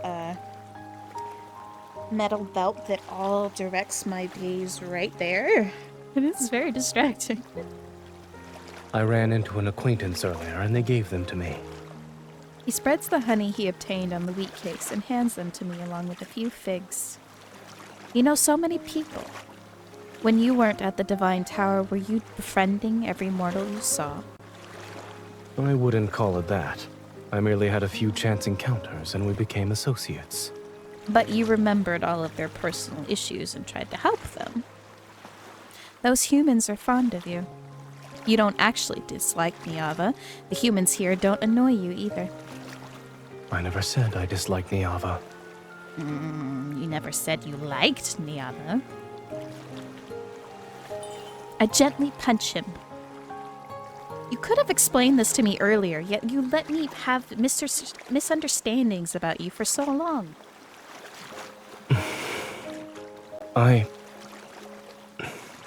Yes, it's my fault. Thank you. Good grief. Just give me some communication. Unable to tell if I'm more annoyed or amused, I poke the corner of his mouth. Remember, your mouth isn't just for eating or drinking, it's also for explaining. And kissing me. That too. And kissing me. Not just on my mouth, but other places. I understand. The ewe, haven't eaten her fill, settles drowsily by my feet and dozes off. I gently stroke the soft wool on her head. Yes, I am not ashamed to say these things, especially since he's supposed to be my husband. I have no shame in telling those things to my husband. Now, can you tell me why you stopped me from entering the Vastrian? You're also letting it erode Niava. Zayne looks away and his finger trails along a young, tender sapling beside him. A tree's growth. From the moment it's planted to breaking through the soil, sprouting, growing branches and leaves, and finally taking root, watering, fertilizing, providing support, all must follow proper timing and the natural law. Once what you provide exceeds what it can bear, With only the slightest infusion of golden light, the sapling snaps. The sound is painfully harsh. You're saying that taking action against the Vastrian will only accelerate Niava's destruction. you could interpret my statement as such. Then when will be the right time to eliminate it? Not at the present moment.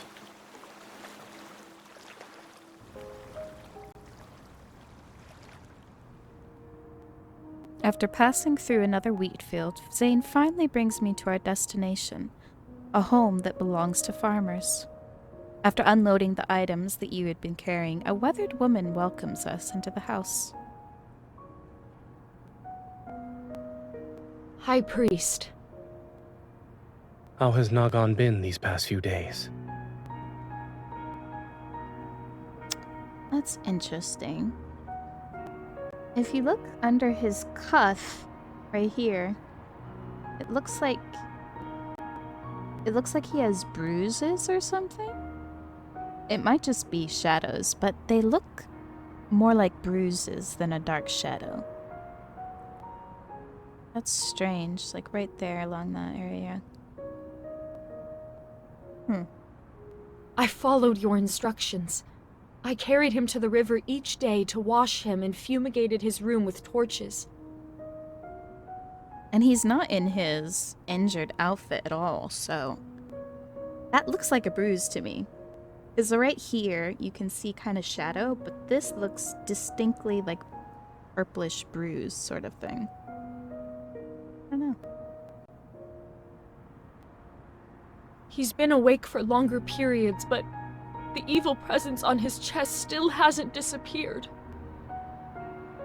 You know what's funny is that he's still trying to be a doctor even now. He gave her the amulet for her headache. He's trying to help this other guy who's apparently has an evil presence in his chest, and he's giving them instructions on how to heal that. You know, when I was talking about the staff with the snakes, for a second I totally forgot that he was a doctor, because I was just thinking of this Zayne as the god of annihilation, but they are bringing the doctor elements into this myth, even though he's not specifically a doctor, he's a god. But he had the instinct and desire to be a doctor still.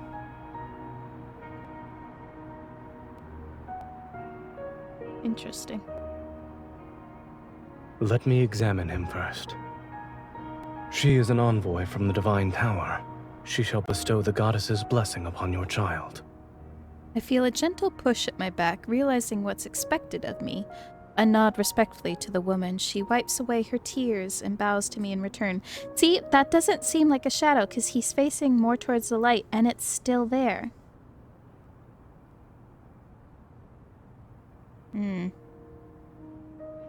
May the grace of the goddess descend upon this place. Come with me.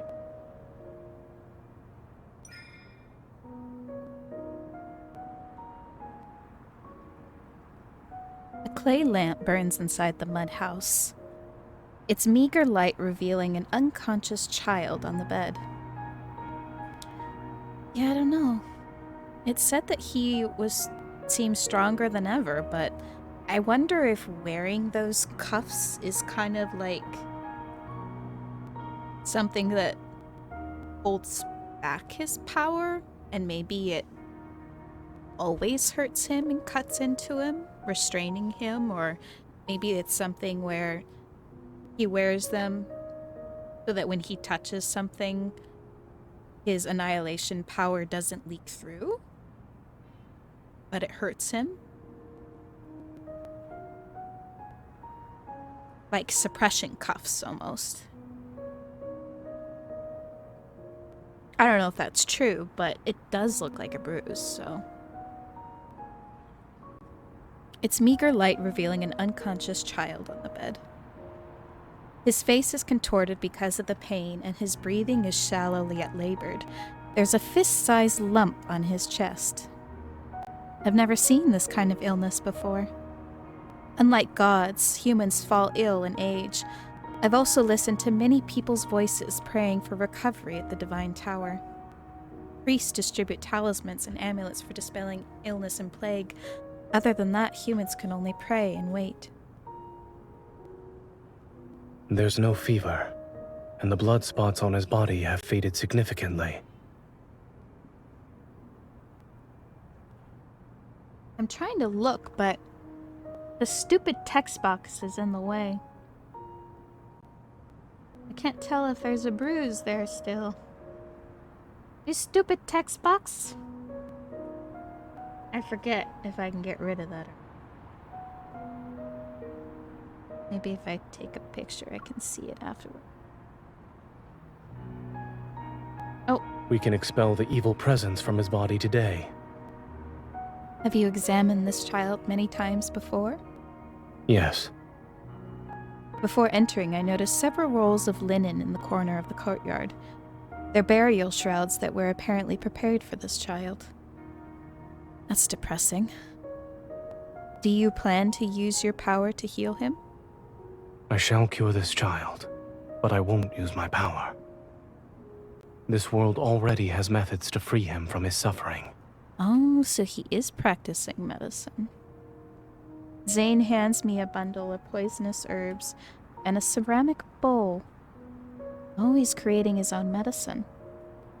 Help me crush these herbs to extract their juice. After that, you can feed it to him. But these herbs are poisonous, you said so. If they can produce the correct effect, then they're no longer poisonous. I feed the viscous juice to the child, then I turn to see Zayne taking out that jar of honey again. After driving away the evil presence from his chest, we need to apply honey. What you'll need to do won't just be bestowing the blessings of the goddess. Amidst the tearful prayers of the mother outside, Zayne heats a thin blade over the flame for a moment. Oh, are you gonna perform surgery? Remember everything I do from this point forth.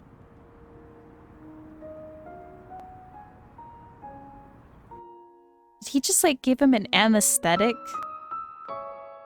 And then he applied honey, which has antibacterial properties. So kind of like an antiseptic, like betadine. And then he's cleaning a blade. Is he performing surgery? Okay, let me go back and look at that picture real quick.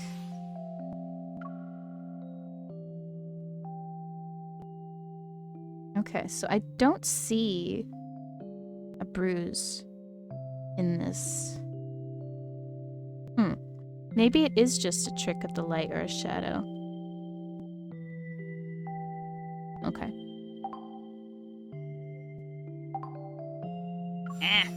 Not what I want.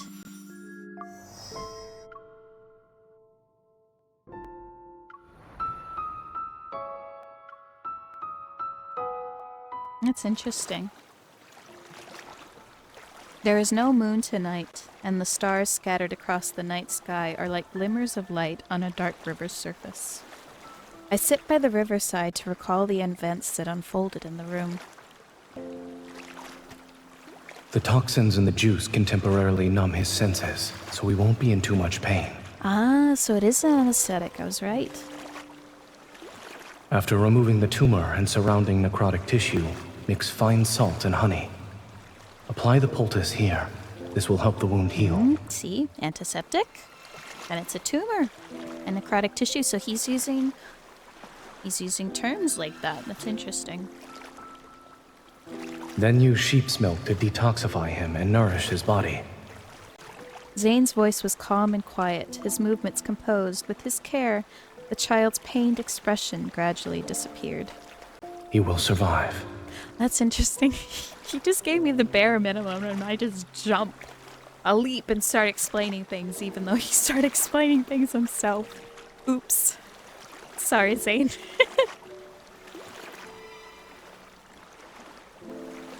Zayne's actions feel unfamiliar to me.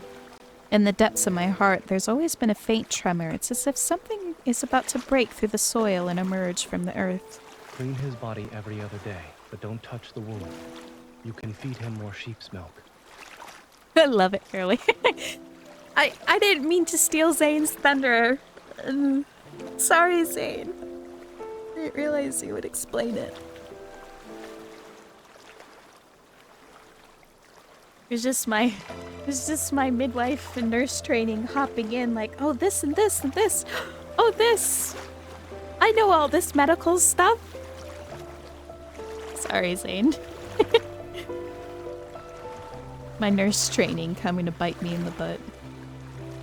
Zayne gives it you to the grateful woman before walking toward me. I know, he's like, it's a gift. You're gonna go watch me perform surgery. Oh, awesome. What are you thinking about? I'm wondering why you brought me here today and why you wanted me to see these things. I used to think that illness, like death, was unavoidable suffering. Everyone is born to endure it. It is his fault for being cryptic, man. However, it seems that's not the case. Illness doesn't stem from fate's punishment.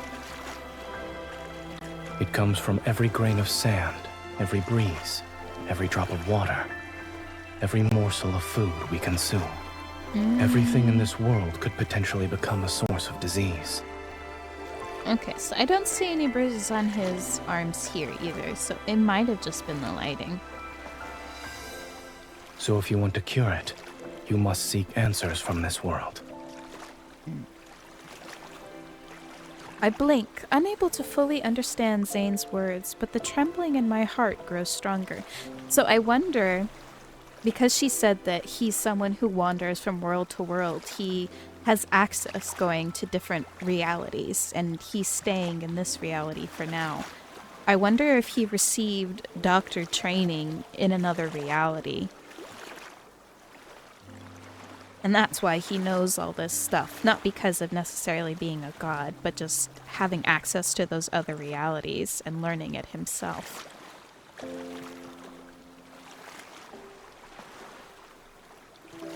Which is cool.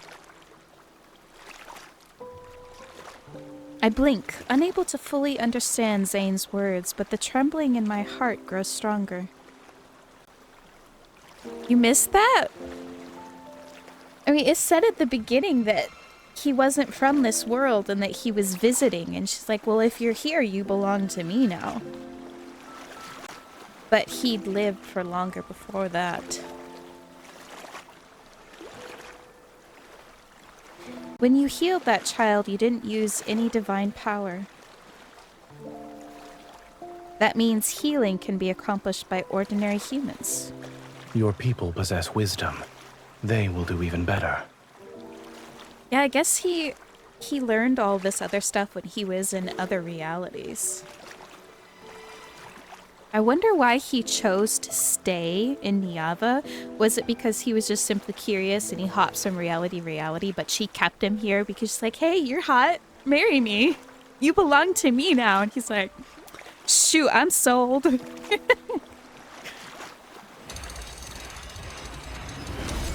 He turns his palm over and the anger spire materializes in his hand.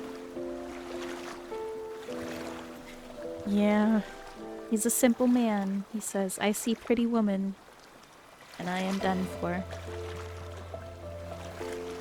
I wonder if the anger spire, because she went inside it, and it had all those anger birds. I wonder if that's where he can go to different realities and timelines. It's interesting. Guided by his fingertips, a thin golden slender thread is slowly drawn out from within it.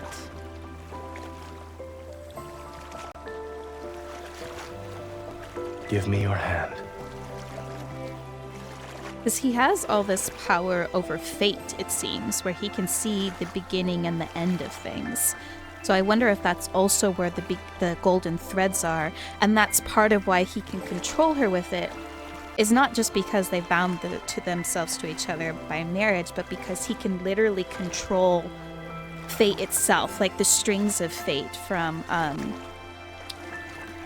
the fates in Greek mythology. And it also seems to be pulling a little bit from Greek mythology, not just Egyptian mythology, in that he goes to the depths of hell to try and find something from her, which is also part of a Greek myth. So I wonder if he's not just the god of annihilation, but he is the god of fate, just like Master of Fate he is later on. So he's literally controlling her, because he grabs the golden threads and he's able to use it to control her. He's literally grabbing the threads of fate themselves to control things. That's my theory, anyways.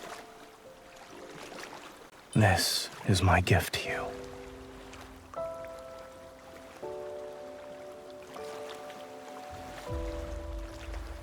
The winding golden thread extends into my palm and touches that crack. Your gift has a name. The Principles of Medicine. When the golden thread intersects with the crack, a golden radiance spreads across Tell my me. vision. What do you see? Oh, and see, he gives me a golden thread, and that's literally fate itself. So he's showing me fate. I see a vast expanse of flames. The people of Niava have lit bonfires. Listen carefully. Why are your people no longer cheering? So he can read fate on the strings themselves, just like the fates in Greek mythology, and he knows the beginning and end. He weaves them, but he also has the power of annihilation, and because it's obviously such a fantastical power, that's what he's known most for. But he does so much more as a god. I can't hear their voices. Beside the bonfires lie countless people with agonized faces similar to that dying child's. They're convulsing, struggling, bleeding from their bodies. Black clouds buzz and writhe around them. They're pulling torches from the bonfires to chase after the black clouds. Then they set them ablaze. The crimson flames ignite the black clouds and they soar and shriek as they rush toward my divine tower. Oh, explosion! The falling sparks transform into flames that lick the hem of my dress. I stumble backward, and fall into the brace behind me. You think I'm on the money? Don't be afraid. It's just a theory, but it is an interesting one. Look down at your feet. I lower my head and see countless newborn green plants growing. They wrap themselves around the steps and cover the raging sea of fire. People harvest them, draw clean water, preserve the flames, and sterilize sharp blades with fire. They do it in the same way Zayne did. All of this, everything you see, you can call it medicine. It's a tangible form of the principles of medicine. Knowledge meant to heal diseases and recover from plagues. From now on, your Niava will never again be driven to desperation by disease. That it may be driven to desperation by something else.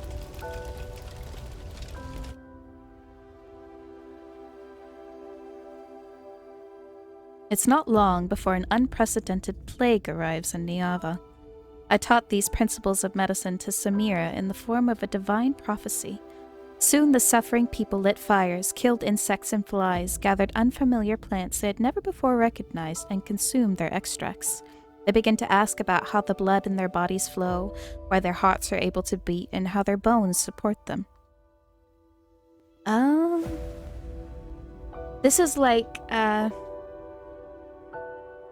myth of Prometheus, how humans were ignorant before Prometheus brought them a flame, the fire itself from the gods, and that is what allowed them to grow as humans and evolve into civilization as they knew it. But Prometheus was also punished. He was placed down in Hades himself, split open, and allowed to be fed on by Zeus's birds for all eternity.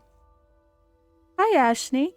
So, I kind of wonder, Zayne is going against what he is as a god, his divine nature. He's doing everything he can to go against it, to go into hell itself, like we saw at the beginning, to give everything to her to help her people, even though it's going against what he's supposed to be doing as the god of fate.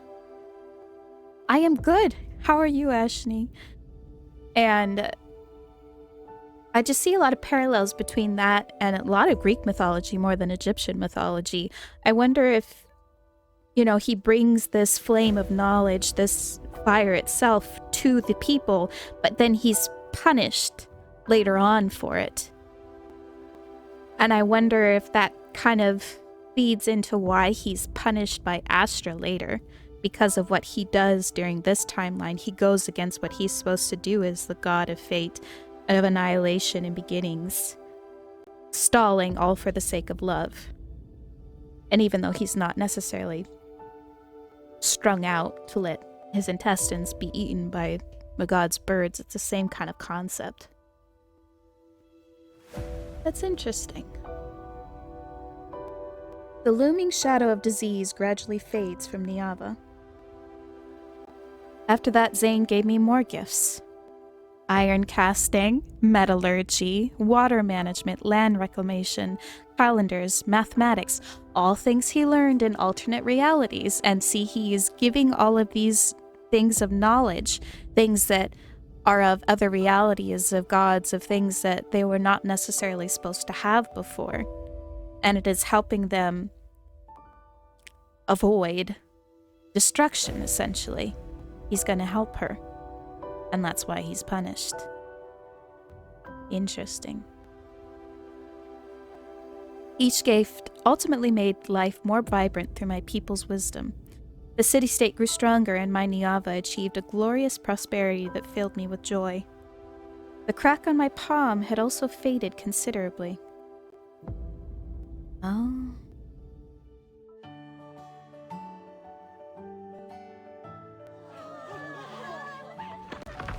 In the plaza before the Divine Tower, a massive statue of the goddess stands completed. The crowd burst into enthusiastic cheers and cries of admiration.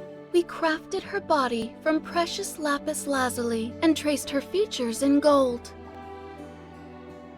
Please convey our most devout love to the goddess of Niava. I have heard her response. She likes this gift. May her majestic radiance and glory be everlasting, and may she grant Niava eternal prosperity and splendor. Does no one recognize my features? If there's a giant statue of me and I'm here, do I just have everything covered? Samira and I stand amongst the elevated crowd. We smile at each other. And may this statue, like your appearance, never be touched by the erosion of time. Oh, she knows. You ain't slick. Samira seems to have already guessed my identity, yet she never says it outright. See, I knew it. I knew she could not notice. I pretend not to notice her assumptions. Samira, no one can escape time's gaze. Then, I hope that in the days to come, your smile will remain just like it is today.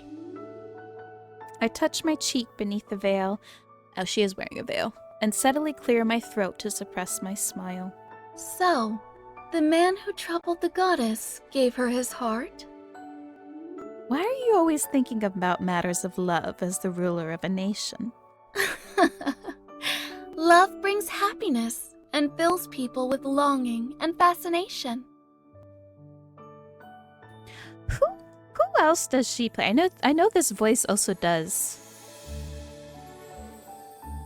She does a lot of voices in Love and Deep Space, but there's one I'm thinking of specifically. Can't think of it. One specific character she does. That's what makes our goddess shine with joy. Young Caleb, but I thought that the young Caleb voice was done by the Caleb voice actor himself.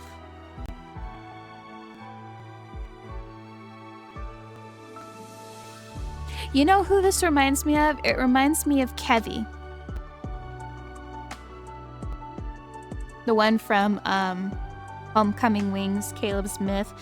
And he's like, that's just the way it is. The way the cadence is.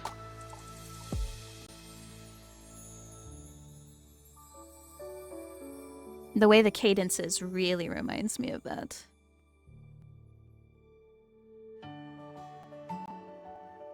Baby Caleb? I'd have to go back and look. Under the bright, radiant sun, everyone is dancing and singing. Yeah, she has voiced a lot of NPCs. I'm ready to hear some more ones. There has been a good variety in this one, though, because there's been the old woman, the man with the field, the mother, the minstrel, and then the man who saved the minstrel. Those are all different ones, so this one has had a good amount of different NPCs at least. Urtama and Ingar flow endlessly, and the bountiful harvest will fill the spacious granaries.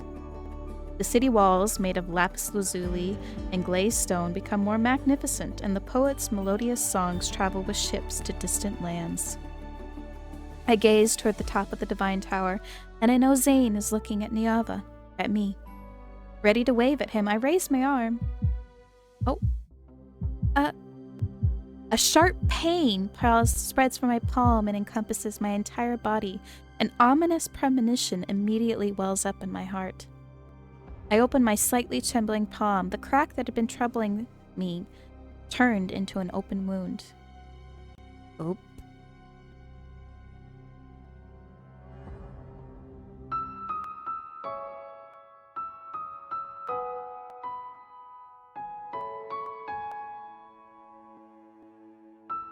Okay, this might seem a little silly, but If she got this wound on her right arm,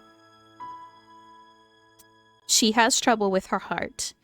And Zayne got her the Creatio Protocor to go into her to help her with this. But what's interesting is that heart problems and heart attacks specifically is something where you feel the numbness or the pain shooting down your right arm with heart problems specifically. So that is interesting if they did make that on purpose.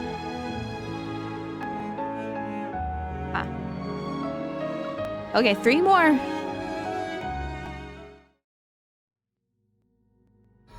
While cheers surge like a tide in the plaza, the Anger Spire, deep within the Divine Tower, emanates several streaks of light.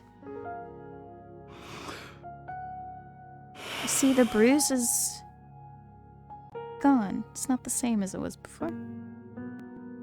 Zayne holds a fractured Protocor. This monster that had been entrenched at Urtama dropped it. At the same time, he followed the Anger Spire's divine guidance and traveled to Urtama's source to destroy the magical array he had once created there. Unexpectedly, the array originally meant to separate 2 realms had transformed into a massive monster after accumulating energy for countless years. Oh, so there's another realm? And so the array turned into a monster. And the other realm that it's supposed to be separating us from, is that what we saw inside the Protocor? And they're bleeding into each other? If I don't destroy the remaining magical arrays, she and Niava will face an even greater disaster.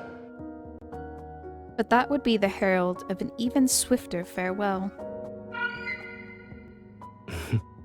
Why are you sad? Before everything was created, the ending had already been written.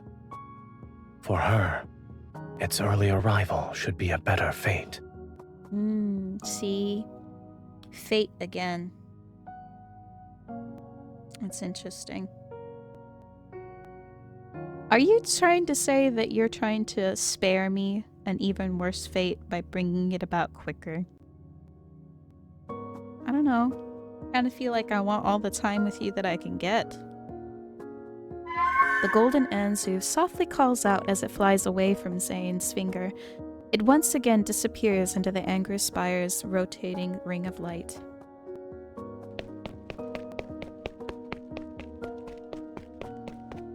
I hurry back to the Divine Tower as a stinging pain in my palm announces a cruel fact. The gifts that Zayne gave to me, which were actually facets of a civilization, did not change Niava's path toward destruction, but... Besides, didn't you say that you wouldn't let Niava be destroyed? Can I assume that the end you see isn't necessarily set in stone? I'll have to be more careful with my words when you're around.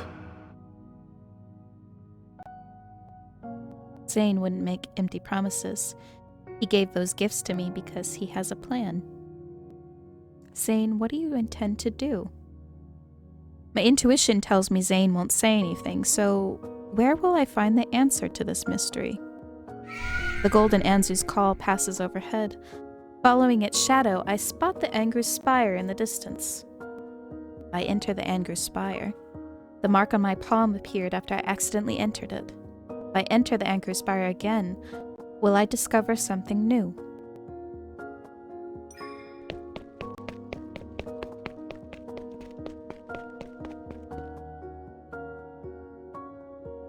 I fail to enter the Anger Spire.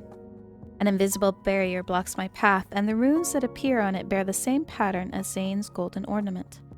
Perhaps I need to obtain the key that opens it from Zayne.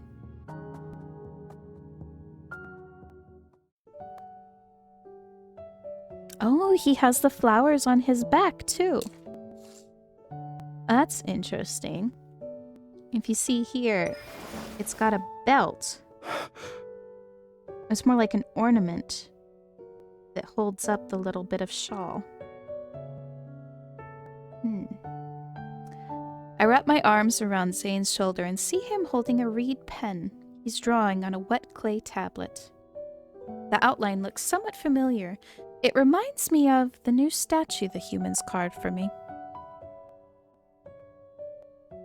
I'm drawing you. He looks at my eyes and eyebrows before adding 2 more lines. The statue is grand and beautiful, but the face is too rigid. It's lacking a certain charm. His gaze flits between my face and the clay tablet. Now I can say it's 70 to 80% accurate. Yeah, it's very interesting. Because I see a lot of Greek mythology influence, but also Egyptian too, in the way that everything is set up. I can be so mean, you're unskilled. It does look like me. Niava's denizens have never seen your real face, but someone ought to remember your appearance. However, what they should recall with even greater clarity is everything you've done for them. My appearance isn't important. Humans remembering what the statue looks like is enough. What did they make the statue look like then? Zayne smiles faintly and carefully sets the clay tablet aside. So this will only belong to me. I look at his chest where one pendant stands out conspicuously amongst the golden ornaments. It's the same as the runic pattern on that barrier of the Anger Spire. If I get it, I'll be able to enter. I feel slightly guilty, but I must know what Zayne plans to do. See, Zayne? This is what happens when you don't tell people things. They just try to find out themselves. Otherwise, I'm afraid there will be consequences I can never undo in the future. Zayne, there's a full moon tonight. Shall we go outside and look at it? All right.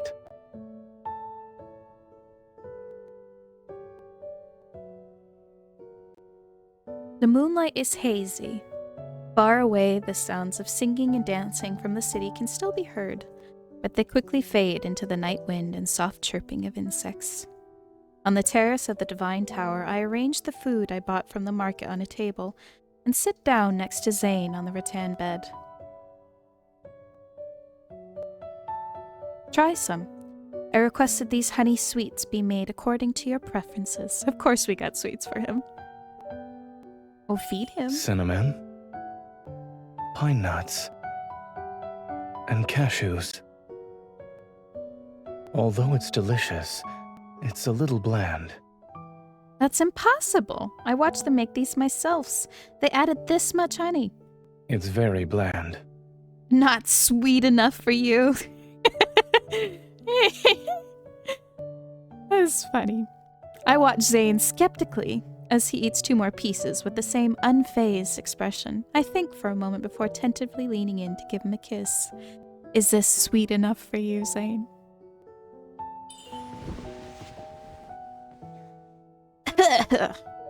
You're lying. It's so sweet. I scramble to find water, but he catches me with one arm and pulls me back. I know, he will just eat spoonfuls of honey and be happy. Aren't we admiring the moon? The But I was water admiring is over you. here. Once I drink it, he continues to hold my hand and allows me to rest against his chest as we appreciate the moon. The pendant is right before my eyes, its radiance so bright that it almost hurts to look at. A long time passes, then I finally take a deep breath and make up my mind. Dude, these options! I mean, either way, he's gonna be horny. Zayne does not have the greatest alcohol tolerance, and he kind of gets crazy when he's intoxicated. Or I could seduce him, and he's still gonna... Okay, but I'm curious about what she's gonna do to seduce him. Man. Zayne?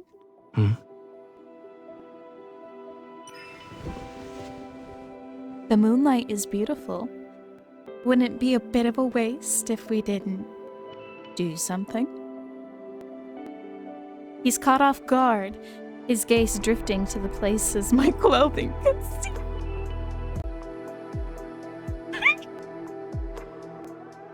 Zayne. Your body is. Yeah. My body is ready. Does it only have to be when my body is on the verge of collapse? Mm-hmm. My man has a will of steel. They only do it when she's injured?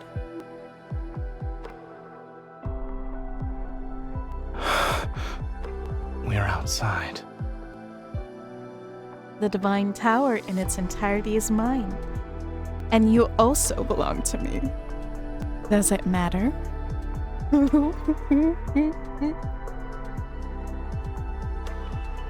Why do I have to be doing this for nefarious purposes? Why can't this just be totally innocent? To keep him from finding more excuses, I put a sweet in my mouth, wrap my arms around his neck, and lean down. Oh my. Oh. Okay.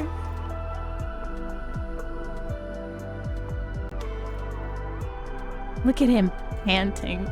Oh god. The sweet easily stirs up feelings of pleasure, but when savored more carefully, it becomes far more intoxicating. In the narrow space between our mingled breaths, Zayne slightly turns his head away to avoid my eager pursuit. The kiss that misses his mark lands on the corner of his lips. It draws out deeper, lingering breaths.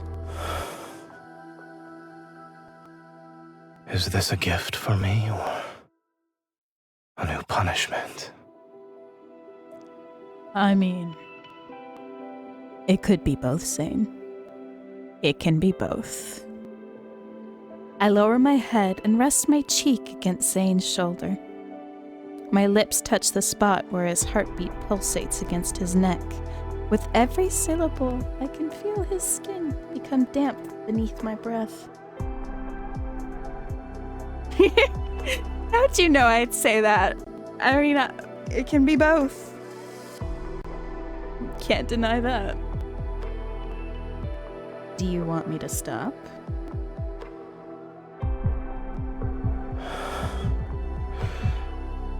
I should not.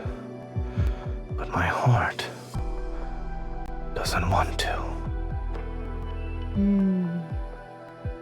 Why would we ever want to stop?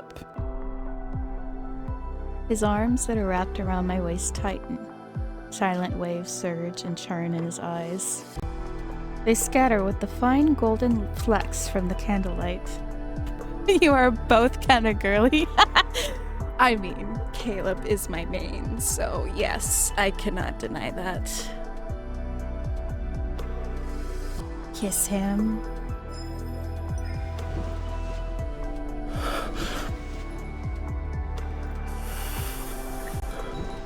Oh dear. Why do they always gotta breathe so heavily? Not my name. My name, held between his teeth, melts faster than the sweet on our lips and tongues. Oh boy.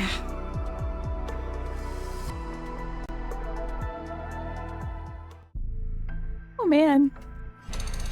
After helping Zayne settle into a comfortable position, I carefully remove the pendant and approach the anger spire. Oh boy, we tired him out. We tired him out. It operates silently. I look up at it, but I hesitate because I realize I'm about to see a truth. Perhaps I'm overthinking this. I shouldn't have deceived Zayne. No, I must know Zayne's true purpose. Even if the consequences are terrible, I'm willing to bear them. Oh, girl, you have no idea. I just got chills. When the pendant touches those runes, golden flames spread out from the anger spire and envelop me. My vision blurs. My consciousness falls before this golden light, and the cracks of the world open before my eyes. This is gonna be depressing.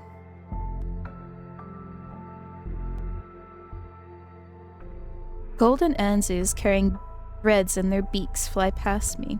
Each flap of their wings shakes off golden dust. These particles gather at my feet and spread out in countless rivers in the blink of an eye. Nope. Fate. Everything appears to be the same as last time, yet there are subtle differences. If the Anger Spire contains all the worlds in the universe, then each river leads to a different world. Yep, see, there we go. Yep, each river leads to a different world, and that's its fate. That's the lives and the fate of that world. So he does use it as his transportation, his way to travel different worlds. But I'm not sure which river I should step into. I look at the wound on my palm. I hesitate for a moment before cutting it. As fresh blood seeps out, one of the golden Anzus turns towards me. The river it guides also pauses for a few moments. It's that one.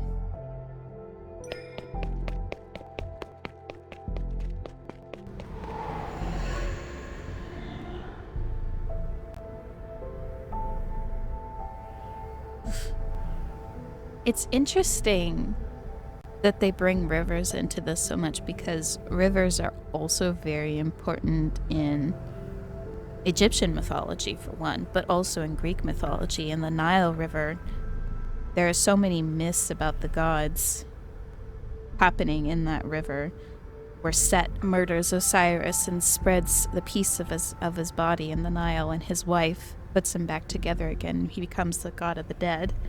Which is interesting, because that's a whole thing here about being god of the dead.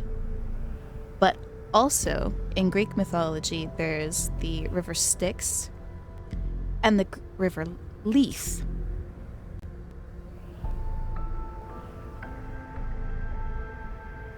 But yeah, specifically in the Nile River in Egyptian mythology, that's a very big thing. A lot of very important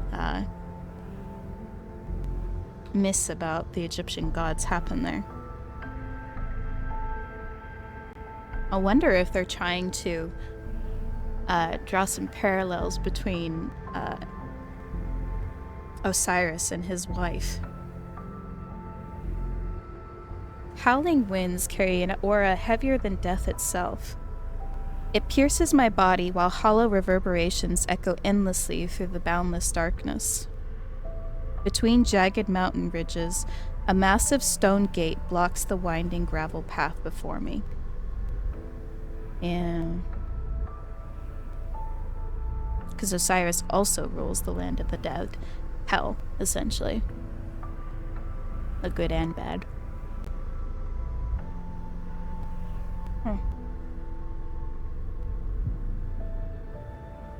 Just thinking about it more.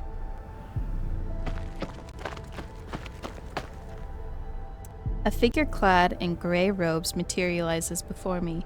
After circling for a moment, the golden Anzu lands on his shoulder. Deity who has trespassed into Everlost, listen to the Gatekeeper's counsel. Your footsteps can go no further. I seek whatever lies behind this stone gate. Please don't block my path. He looks at the pendant I have. Its light now dim. Let me bring up. You're not the first deity to set foot here, but Everlost shows no mercy to visitors.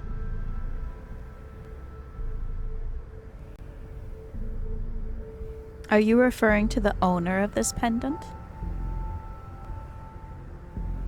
His divine miracles once shook this realm. Oh, you know, this makes more sense. I was right. I'm looking at Osiris's information right now. He was a judge and lord of the dead, and Ba, ba, ba, ba. As Osiris rose from the dead, they would reunite him and inherit eternal life. Through the hope of new life after death, Osiris began to be associated with cycles in nature, with the flooding of the river and then the sprouting of vegetation. So the cycle, like Zayne is saying about annihilation, brings about new life, and it's the cycle of that. That is very interesting. So they are kind of referencing that, because that is what he is known for, the god of the dead, but he also was associated with cycles in nature, bringing about the end, but also bringing new life. And he was a judge. Very interesting. I was right about that. I just wanted to make sure that I wasn't spouting off nonsense. Zayne has been here.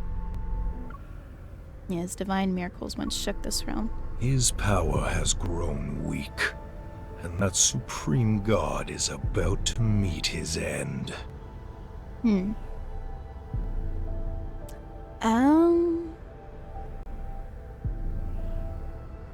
I won't say anything else till we get to the end, because I kind of know what happens at the end, but we'll see.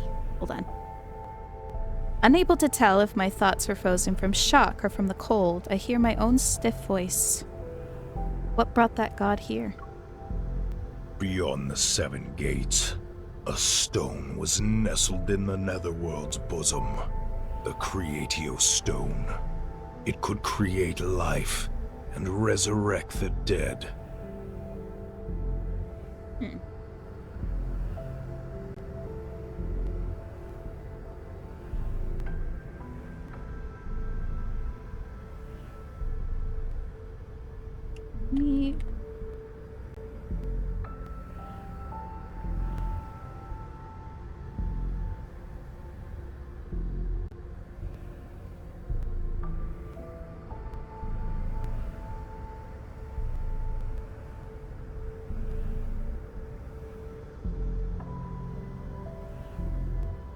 That is interesting.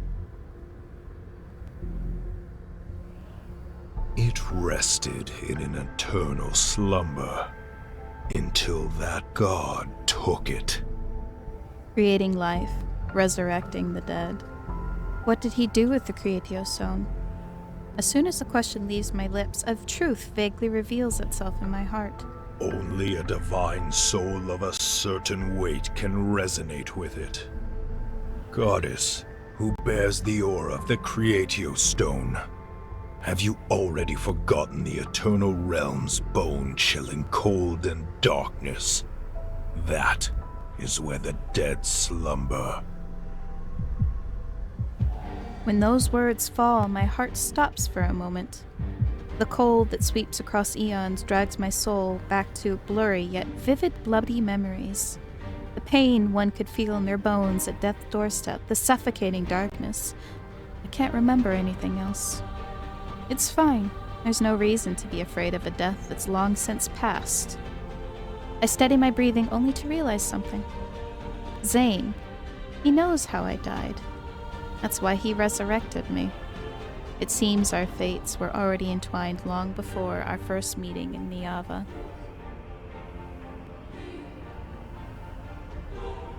What price did he pay?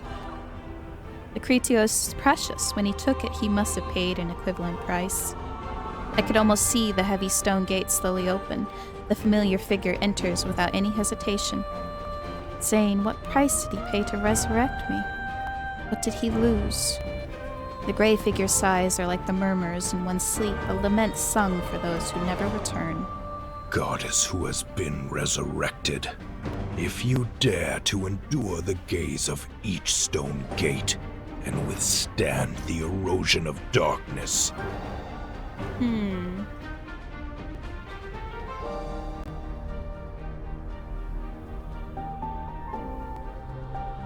You know, this is very interesting because he's asking us to go on this journey through the land of the dead, and that reminds me of the Duat, which is a path that a soul must travel to enter the afterlife in Egyptian mythology.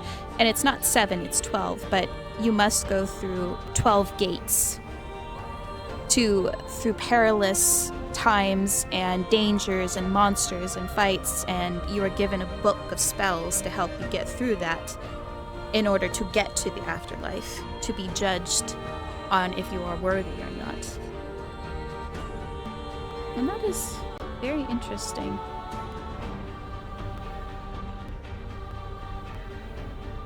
Seems like they are pulling some from Greek mythology, but from Egyptian mythology now too. I see it now. I can let you witness it with your own eyes. The past that has long been obliterated.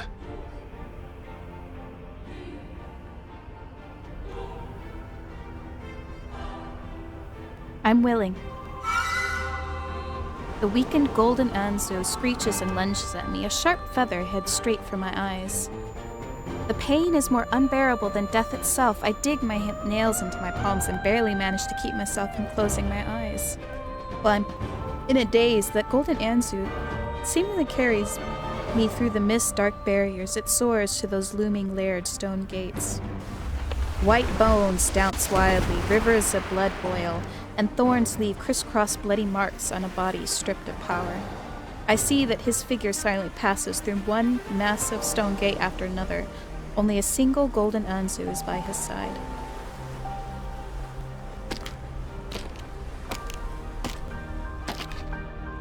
Warm blood splashes onto colorful flowers that rest on the countless bone fragments beneath his feet. It's quickly absorbed. Countless greedy whispers echo around his ears. They wait for the moment he falls so that they can devour him. Zayne.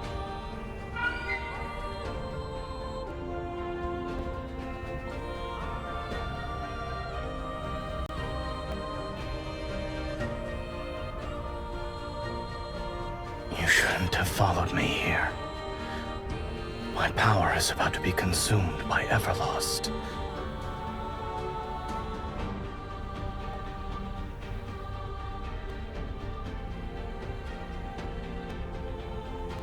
Leave, before you're also devoured. Don't go any further. It's as if my spirit possesses the bird by his side. The words I speak transform to shrill bird cries, unable to stop him.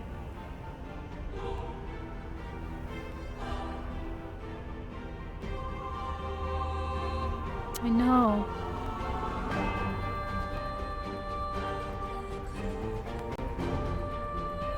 Zayne looks at the void. Not far off, a brilliant yet ice-cold lapis lazuli sits on one end of a scale forged in gold. It weighs the scale down while an empty pan on the other side awaits. That's the Creatio Stone. He steps forward, his slightly trembling fingers reverently caressing it. Once again, eerie whispers arise. The voices don't belong to a single soul, yet they're seemingly an echo of every spirit between heaven and hell. Okay, scales? That is also a thing in Egyptian mythology. After they go through all of the gates of the Duat, at the end of it, there is scales where your heart, your soul, is weighed against the feather of truth to find out if you were worthy in life of going into the afterlife and being reborn through Osiris. And if not, your soul, your heart is fed to Amut. She is a monster who eats the souls of the damned. That's very interesting. But they have the scale here at the end of a journey through the gates in the underworld, just like the Duat. They are taking very heavy inspiration. And he is Osiris, the judge.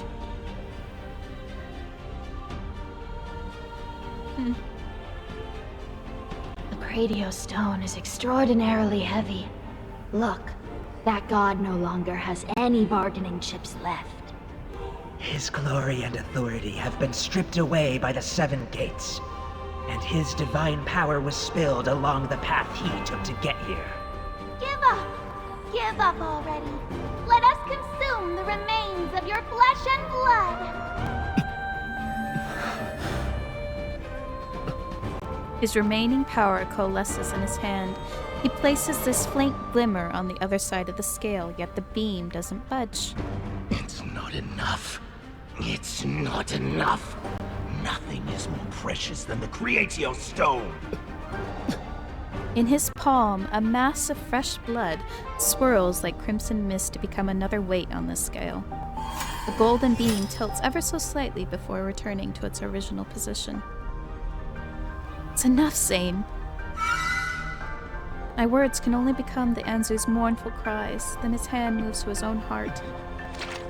Oh, he puts his own heart on the scale! Oh. Just like, yeah, he's weighing his own heart against it. Radiant light illuminates the vast netherworld. When the heaviest object from his body falls from the pan, the balance tilts. I shall exchange this for the Creatio Stone. I will give her a new life and a place to rest. A translucent gem falls into Zayne's hands as he struggles to take out another equally brilliant crystal formed from fresh blood.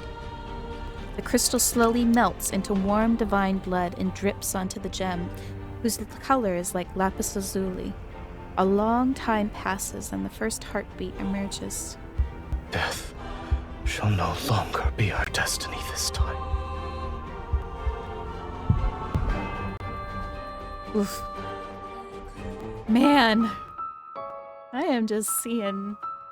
I'm sorry for going off on all these tangents, but I have been obsessed with Egyptian mythology since I was 5 and watching documentaries about the Egyptian afterlife and mythology and whatnot.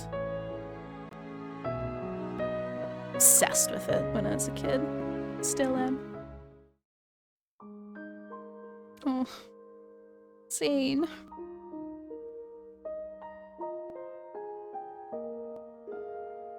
I'm glad you enjoy it. I'm just thinking all about this. I'm like, wow. It's crazy. I feel like I spent a lifetime in the Angry Spire. But when I return to the Divine Tower, the moon hasn't even moved westward.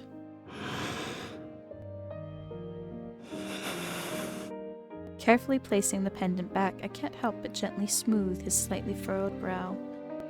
So is that why? He says, you know, I feel those emotions, but he doesn't show them very much. And he's also very secretive and holds everything close to him because he doesn't have his heart anymore, so everything is more muted for him.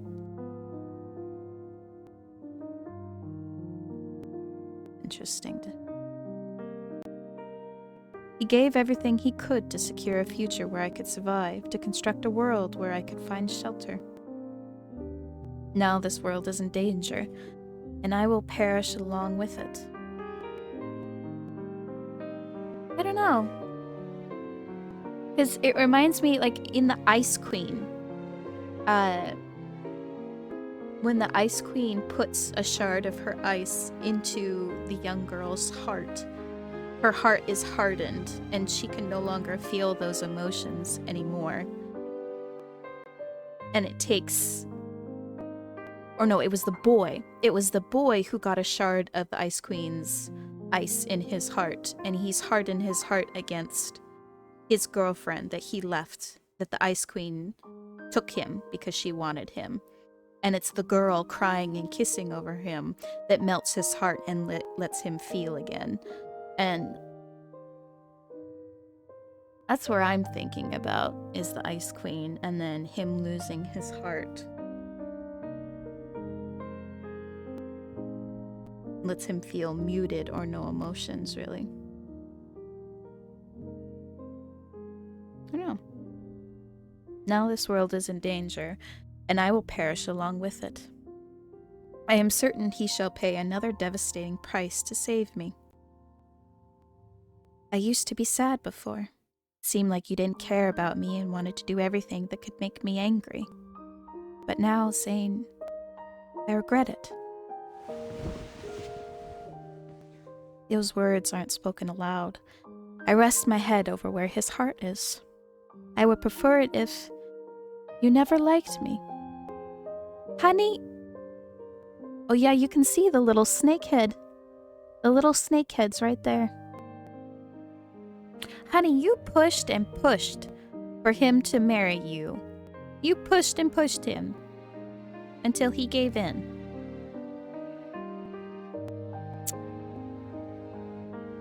I'll stop you this time. I will face my fate, Niava's fate on my own.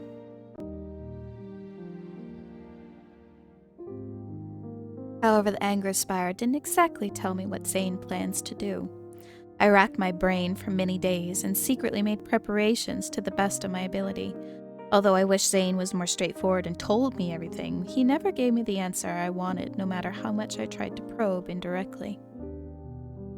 So when Zayne suddenly invited me to go to the Vastrian, that day has arrived. A premonition of separation and indescribable melancholy welled up in my heart, but I put on a carefree smile. All right, let's go.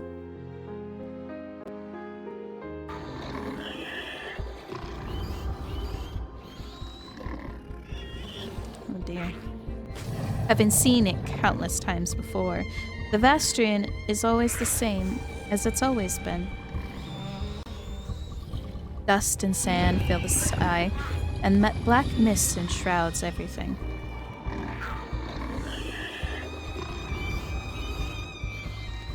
Yet Zayne stands by my side and fights alongside me to eliminate monster after monster.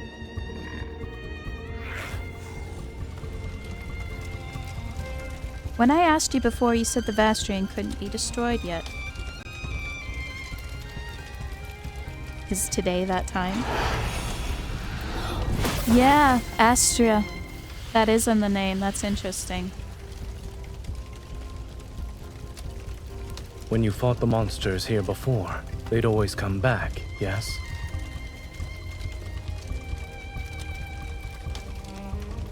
Correct, but they're dissipating now. It's because their protocores have exhausted the last of their energy.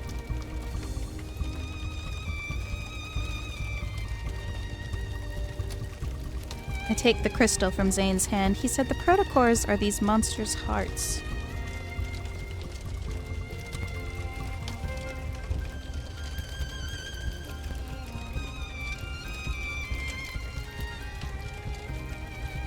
Oop, I missed that. Even though it looks as brilliant as a gemstone, it brings disaster. And merely a harbinger of catastrophe. Its true potential lies beyond that. But for now, Niava in its current state cannot utilize its true purpose. Ah! I'm close! No! Must I wait for another time? He doesn't answer me again. Okay, I gotta get through this fast. I take a deep breath and channel the small flame of frustration rising in my heart into my sword. I slash the next monster. The time spent in these fierce battles is fleeting yet extraordinarily long. The last monster is annihilated. In the blink of an eye, the black mist and thorns vanish. The corrupted land that once brought countless disasters to Niava is seemingly swallowed up by an invisible vortex. I should feel a sense of relief, yet the heavy feeling in my heart hasn't lessened in the slightest. The ground violently shakes and our surroundings ripple with invisible waves. They grow larger and larger until the first crack appears at their center.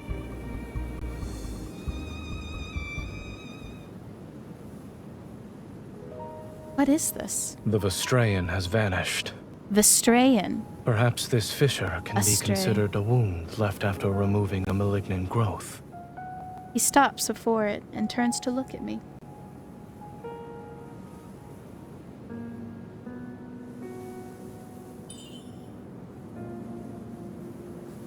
Let's go.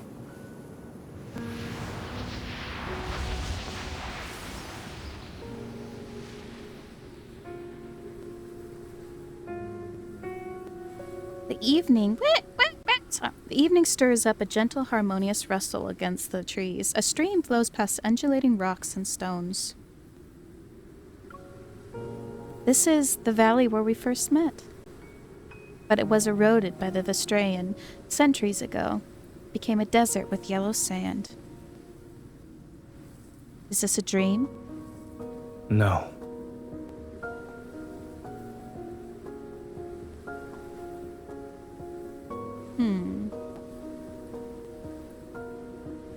Zayne holds my hand as we disturb the babbling water. It's cool, and I can feel every strand of water flowing through my fingers. I remember you saying you wanted to claim me as your own when you first saw me. Yeah. And you planned to take me back to the Divine Tower. You drew your bow and knocked an arrow, and the projectile penetrated the mountain.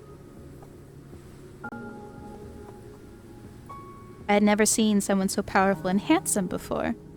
Of course I couldn't let you escape. Uh-huh.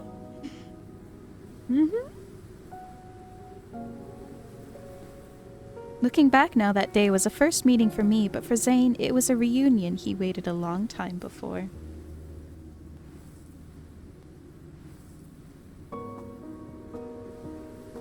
When you saw me back then, what were you thinking? I thought I was very fortunate.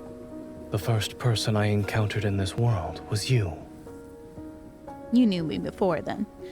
Was seeing a beautiful goddess fall from the sky an unforgettable experience? That beautiful goddess was preoccupied with gawking at me.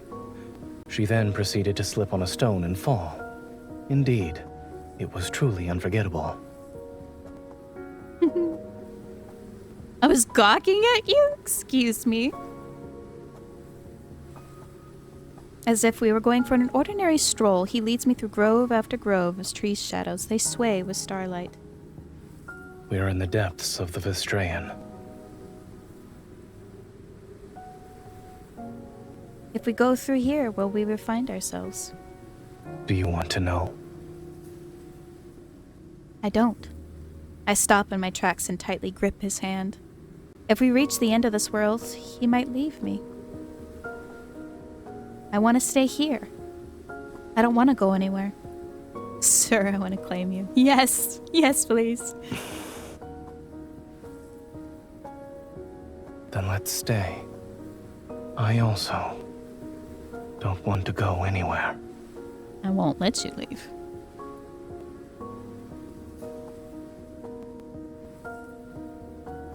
The passage of time becomes insignificant. If we desire to see the sun rise in the sky, daytime descends. If one wished to see the stars, the sky would become a black expanse covered in specks of light. There are mountains and rivers, lakes and streams, green meadows, flowers, plants and trees, and even houses. This place is like a small world created by a nameless deity. It was made for me and Zayne, and we're the only two living beings here. Zayne and I have never been apart for every moment we've spent in this space. Even a deity in this world unknown to anyone would willingly become an ordinary person driven by love. I'm still trying to use every possible method in our brief time to hold on to Zayne. I attempt to glean any hint or clue from his words. But he continues to look at me with his calm, gentle gaze. He doesn't say anything.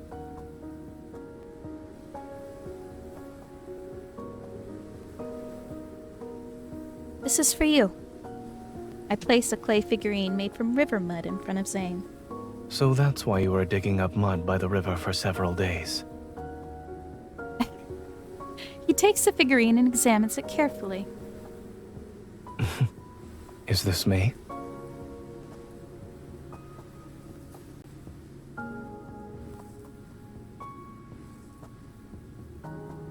It resembles you, no? This is the most handsome one amongst all the clay figures.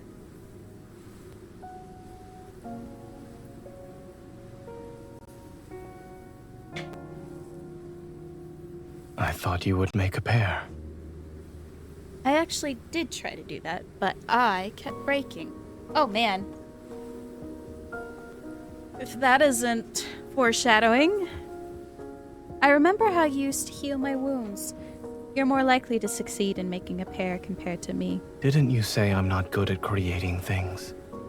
But you're still constantly trying to fix everything, whether it's me or Niava. Zayne, this world keeps improving because of the gifts you've given me. It has absorbed the nourishment from these facets of civilization. You're the one who made it a wonderful place. No, but you helped. This world will no longer need Zayne. I need you. I need Zayne.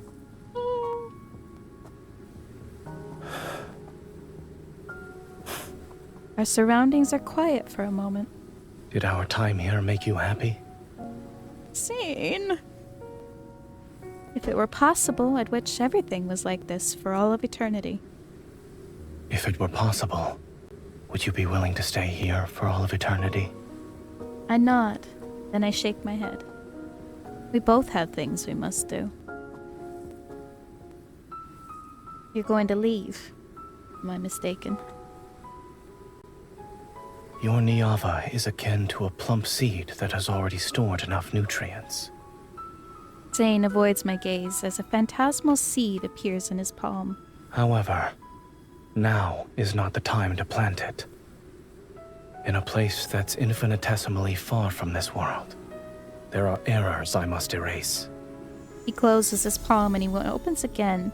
Golden light has gently enveloped the seed. The proper soil shall only appear when those errors are gone. Only then will this seed break through the soil, sprout, and grow.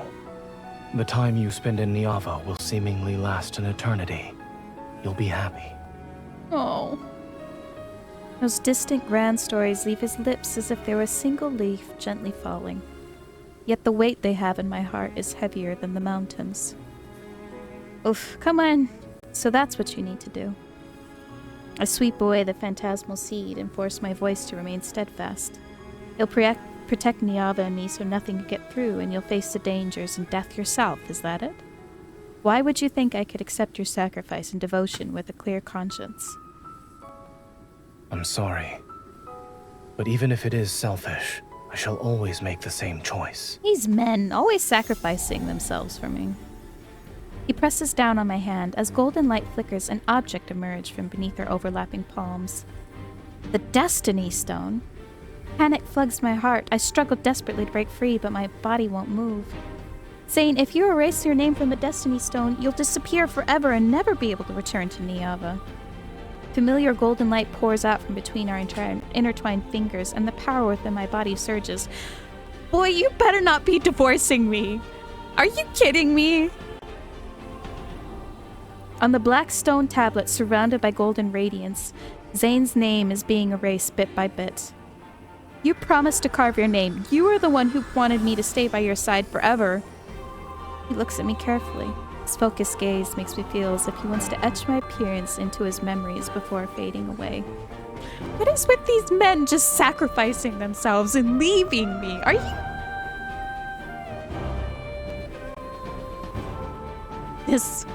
This man. Caleb did it in his myths. And Silas. And Raph was just gonna live, however. From now on, this world no longer needs me. Why can't we just not sacrifice each other? Why can't we just not live happily? Why can't we just live out the song, "I'd let the world burn for you"? I rush back to the Divine Tower using the shortest amount of time. Unsurprisingly, the anger spire has disappeared with its master. Yeah, Raph was gonna die too, and she sacrificed himself too. I'm just like... My footsteps echo through the vast hall, yet when I realize I'm only one in this tower, an enormous emptiness engulfs me. It's like Zayne had never existed. It shouldn't be like this. It can't be like this. I catch a glimpse outside. I stop and look at it in disbelief. It's snowing. Scattered frost and snowfall drift down from the sky. Your Niava doesn't have snow. It must be Zayne. He's going to protect Niava. I must find him right now. Okay. So, I don't know how much battery my thing has, but before I do the last chapter, I'm going to quickly take this off, and I'll talk a bit, but I'll let my iPad charge for a bit. I almost stumble as I run behind the altar and turn the mechanism hidden beneath the floor tiles. In the small room beneath the altar, the golden Anzu that once carried me through Everlost is huddled in the nest I built for it. My apologies, I kept you confined for so long. This is one of the preparations I've made in advance. Once Zayne leaves, I will never be able to track him down again. I contemplate my next move. I can only rely on the Anger Spire. The golden Anzu can't exist without the Anger Spire, which means it shall fly to it no matter what. And that's where Zayne is. I cradle the golden Anzu, cut my fingertip, and let the blood splash on its sharp beak. Take me to Zayne. Okay. Let me quickly take this off.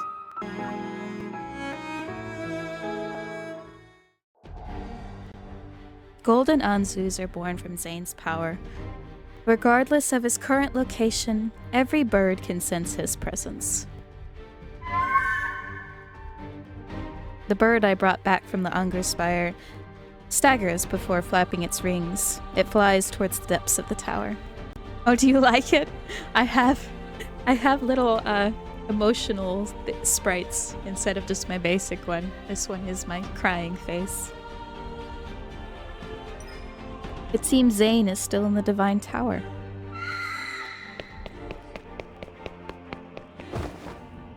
When my foot touches emptiness, the sensation of weightlessness follows.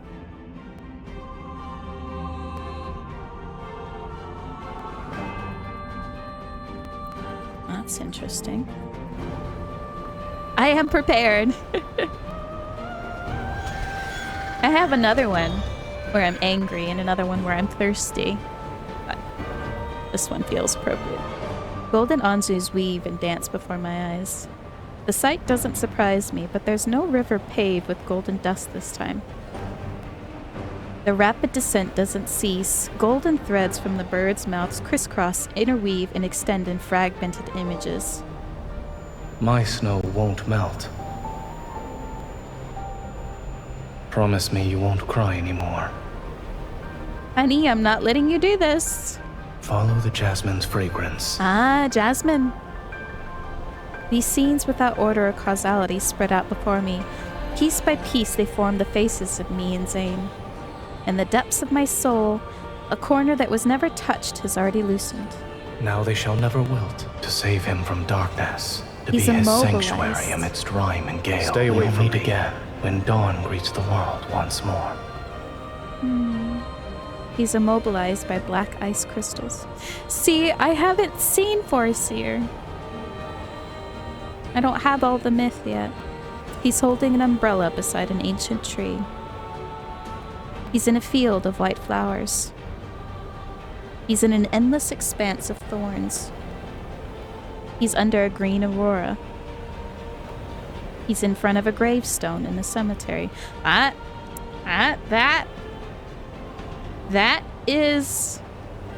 main story, isn't it? These fragmented images flash rapidly before my eyes. Each one comes to abrupt halt at yet another farewell. Yeah, I recognize that instantly. The golden Anzus bound to these broken scenes let out shrill cries of sorrow before fading away. My eyes burn, and the tears that scatter are swept away by the falling wind. That's me and Zayne. That is our past, or perhaps the future. One end of a golden thread is suddenly placed in my hand, as if being held up by a pair of gentle hands. I slowly stop falling. Yeah, I recognize some of it.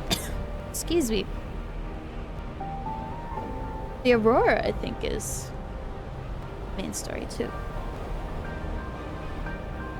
Meanwhile, the golden Anzu that had brought me here spreads its wings and flies towards the depths of pure white. Tightly grasping the golden thread in my hand, a brilliant magic circle slowly materializes in my periphery. He's waiting for me there. If everything I've seen consists of memories of what has happened and what is yet to happen between us, even if every encounter between Zayne and me is destined to be incomplete, I will always go to him. I will always go to Zayne.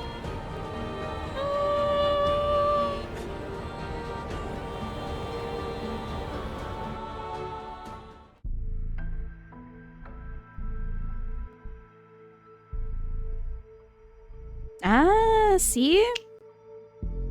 This room. My gaze, overwhelmed by light, slowly recovers, yet I feel like a suspended wisp in this overly bright white room. Zayne is standing in front of more than 10 tablets made from materials I've never seen before. Images I don't understand flickered from across from them. I see alternate realities. Doctor training. He has access to all this more advanced technology. He's here, but he can't see me. Angru, perform another calculation. I have received the command.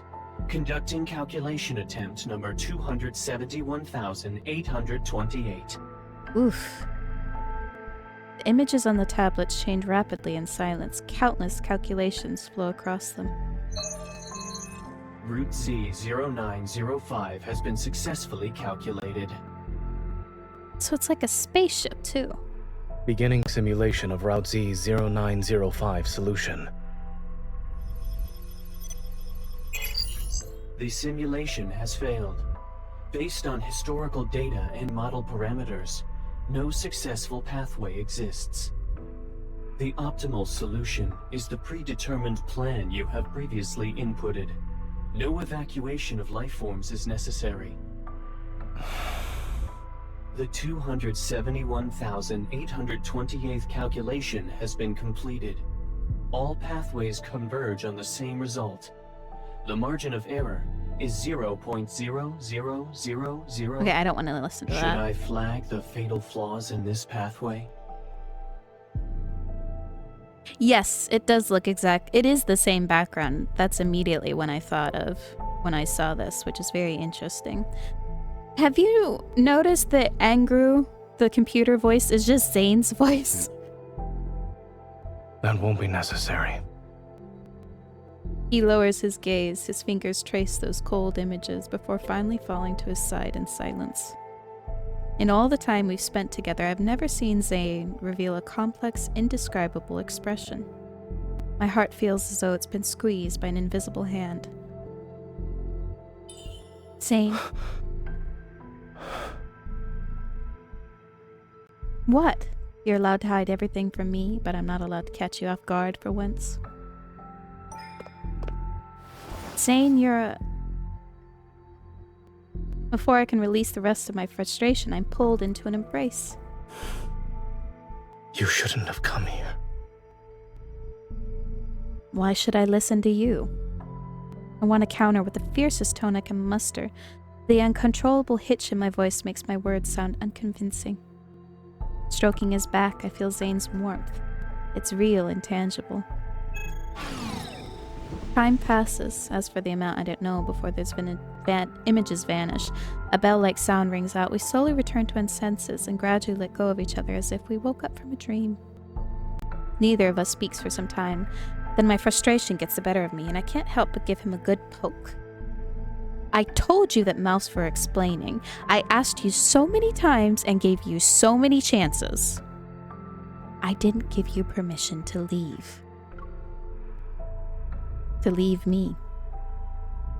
It was wrong of me to keep secrets from you.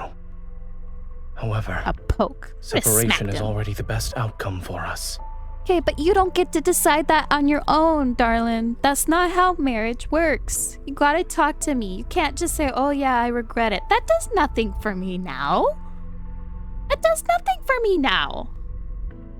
This is not a do what you want and ask for forgiveness later type of situation. Says who? I hate separation the most. Nothing about it is good. I grab Zayne's hand tightly to prevent him from trying to abandon me again. Niava is the world I'm meant to protect. No matter what happens, I should be the one standing on the front lines. even if the only possible ending is destruction. I refuse to let you face it alone. You know, this has a lot of parallels to Caleb's myth, where the world is facing destruction and he tries to go and sacrifice himself on his own before she's like, no, we just gonna sacrifice each other together. We're doing it together. This is very, very similar. All right. It's even like if the Then only stay here thing is with me. destruction. That's their thing that they say. If the only path is destruction, we'll do it together. They say that in the myth, and when they do battle together, that is what they say.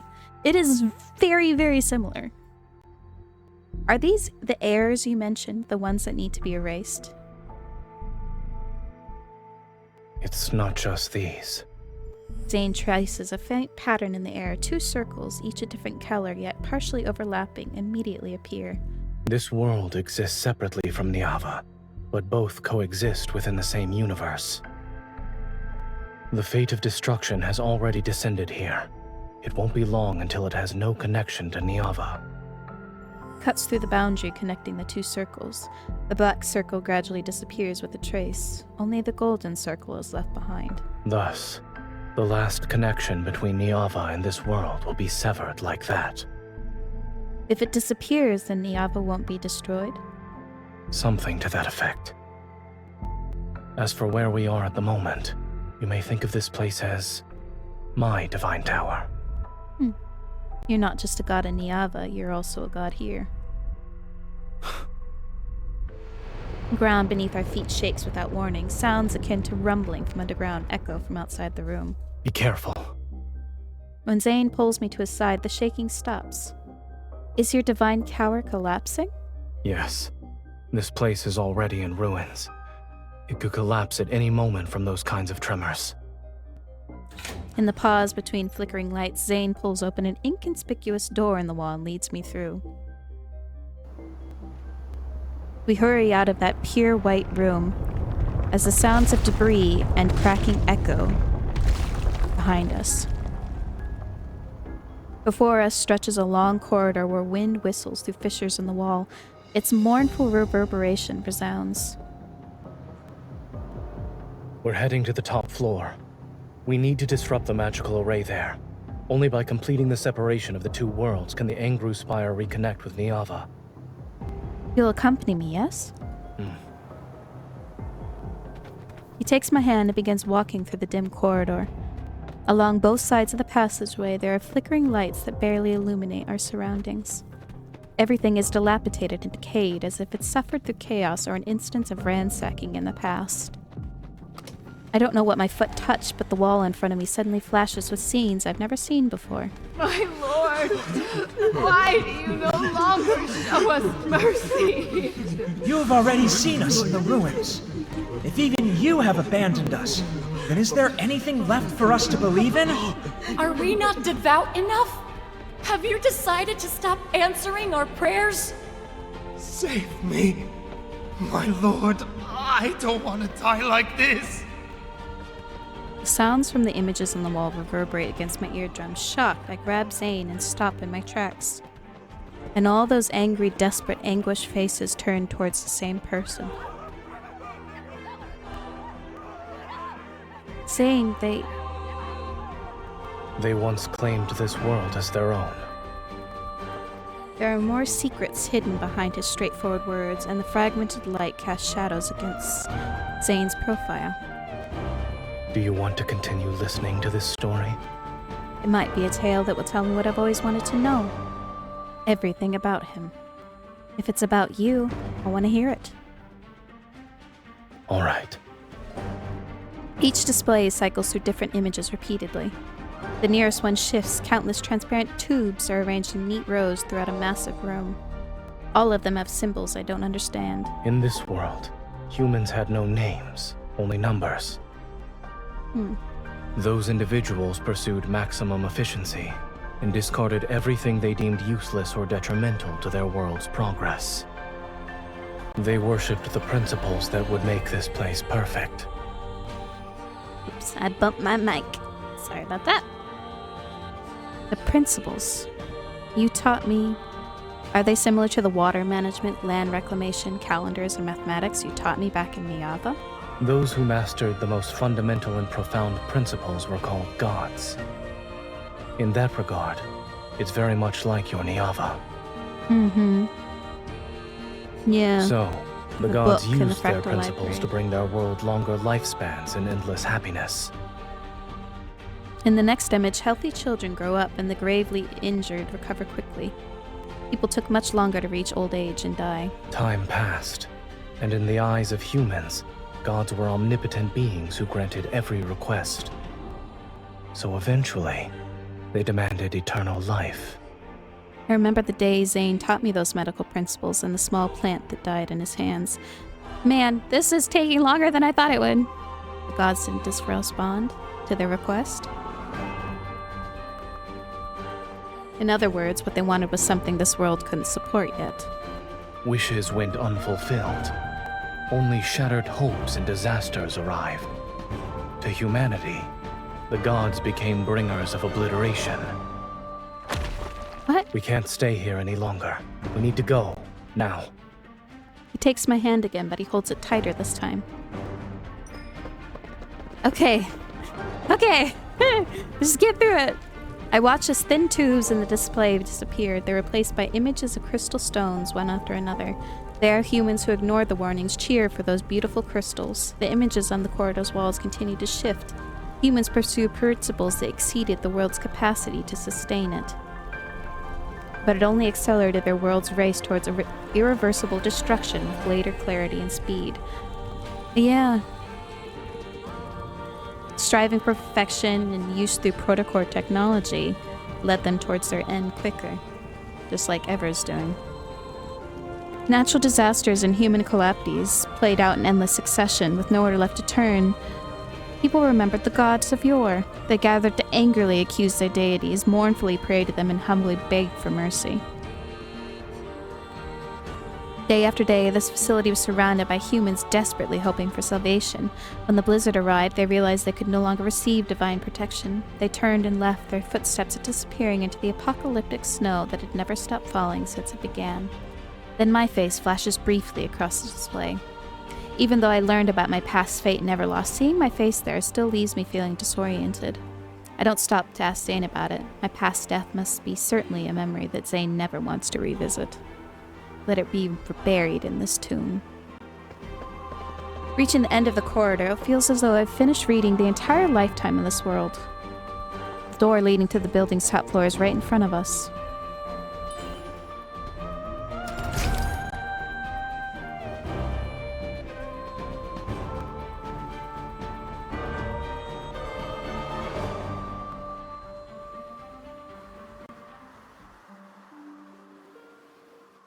If this place was once the seat of a world's glory, then it's nothing more than a cliff overlooking ruins now. Heavy snowfall and freezing winds bite in my skin, and I finally see the scenery outside. Jagged, damaged black ruins jut out from the ground like desperate, struggling arms. They pierce the frost and snow that blankets the earth. The world is frozen in deathly silence, and the setting sun futilely bathes everything in warm hues. Is this what happens to a world that has strayed from the natural order? Yes. The scenery here was once beautiful as well. But it's an inevitable outcome. When people choose to utilize truths that suppress the natural order, the outcome was already predetermined. Regardless of whether it's protection or destruction, setting aside those meanings imposed on oneself. Even gods are doing what should be done within laws and the natural order. The trembling beneath my feet continues, but in the blink of an eye, I seemingly return with Zayne to the Divine Tower. And the place we protected, the waters of 2 rivers, nourish Niava's endless vitality. When the enormous sun gently sinks toward the horizon, the dry evening wind carries the sweet fragrance of dates and songs from the city gates. I calculated every possible outcome, but it has already strayed too far down the path of an erroneous natural order. His calm voice pulls me back to reality. I don't have any regrets. However, within this incorrect order exists a single variable. What is it? Accompanied by violent trembling beneath my feet, a massive magical array unlike anything I've ever seen manifests. This is the final connection point between Niava and this world. A massive golden Anzu struggles out from the strange magical array. Black crystals cover its body. It's not a golden Anzu. It's a monster similar to the one from the river source. Watch out! A massive longbow materializes in Zayne's hand, and I watch raise my hand to summon my weapon as well. As soon as he draws the bowstring, my black sword transforms into his arrow. Golden light cuts through the air as it rushes right through the Imperfect order mortar. doesn't need to be corrected. A monster. True redemption lies in utter obliteration.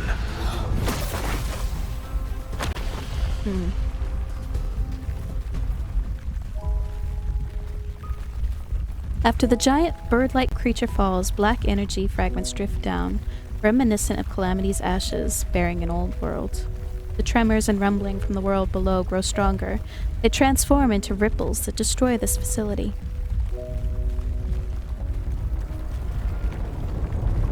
Zayne, is it over? Yes. The pungent scent of blood fills my nostrils as Zayne's bloodstained figure appears. The anger spire activates in his hands as a familiar golden magic circle projects beneath our feet. Ugh, I'm so worried about my... Go. 2%! This is your last chance to leave. Okay, you know what? Give me 1 second. I know this is right before the thing, but I really don't want my thing to die.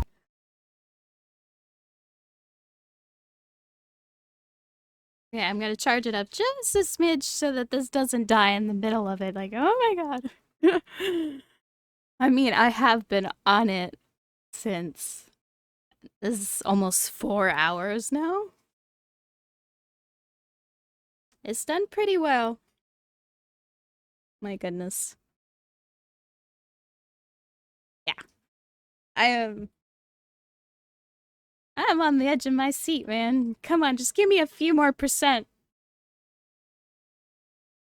Just a few percent to get through this, man.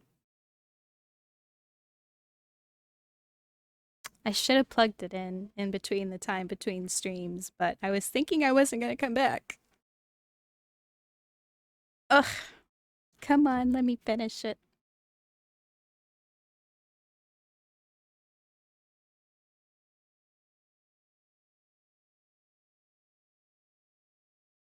This feels longer than a lot of the other myths I read. Like, Caleb's Exo 2 myth took me about, what, 2.5 hours to get through? This one's over 3 hours? But I am reading it aloud, so it might have been faster if I was doing it just on my own. Okay, just give me another percent. Okay. Maybe if I put it on low battery mode. Oh, that's interesting. Did they calculate that by putting it on auto or something?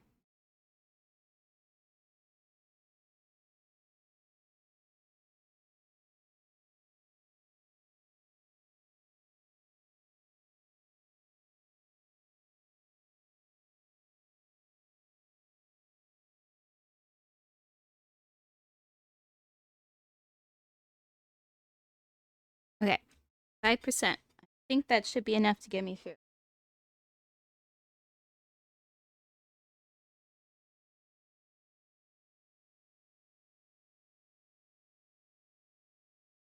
Oh, but you know, a more scientific method way of doing it would be putting both of them on auto and actually seeing if it's longer or not. Okay. You're telling me to go back to Niava alone? You liar. Zayne. You never planned to leave me with me from the start. You are correct about one thing. I only know how to bring about ruin. So I truly am unskilled at creation.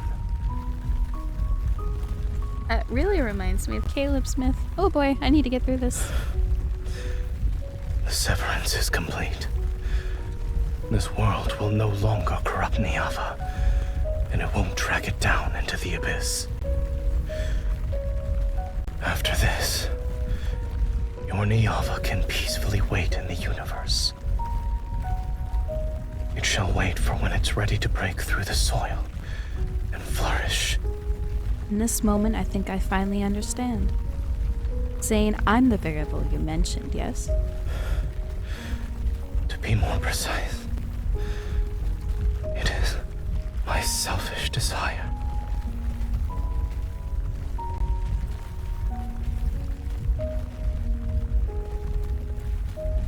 If gods have selfish desires, then he must want his beloved to live.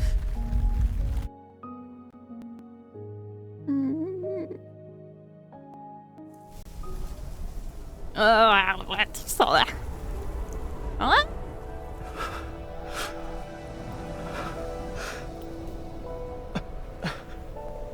No, Zayne.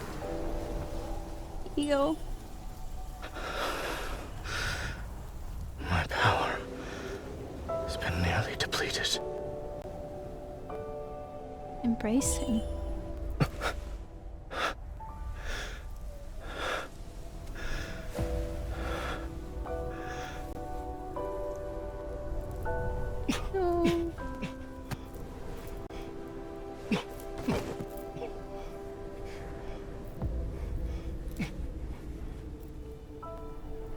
Fortunately, yes, we still have time to watch this sunset.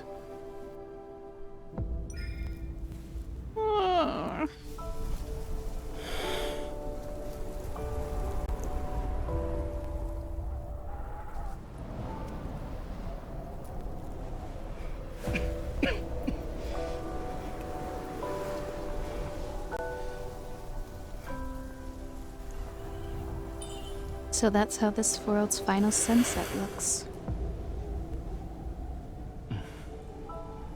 It's very beautiful. And you're not looking at it, you're looking at me, you sly dog. I should send you away from here now.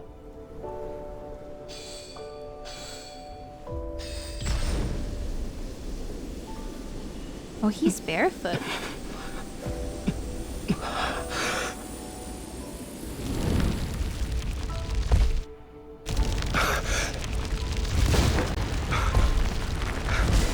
Give me your hand.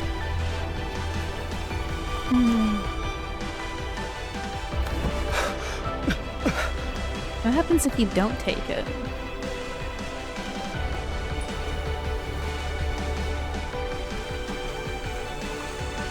Even if it costs me everything, I shall be the one to protect you this time.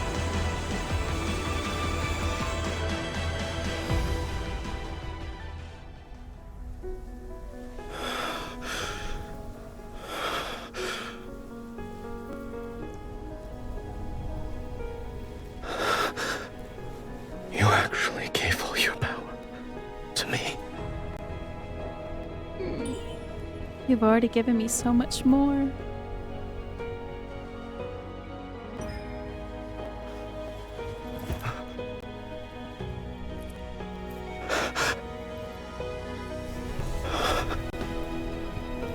That's so sad. Ah!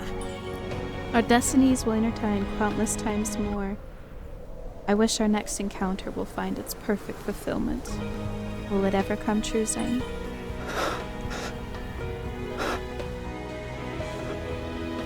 Your wish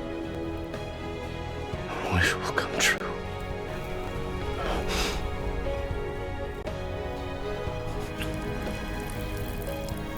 This is where it cut out. Don't leave me. Cut out right before that. Oh, he's crying. I cut out right before this. How did it know it was perfect timing? Like, you don't want to see Zayne cry. Oh, baby.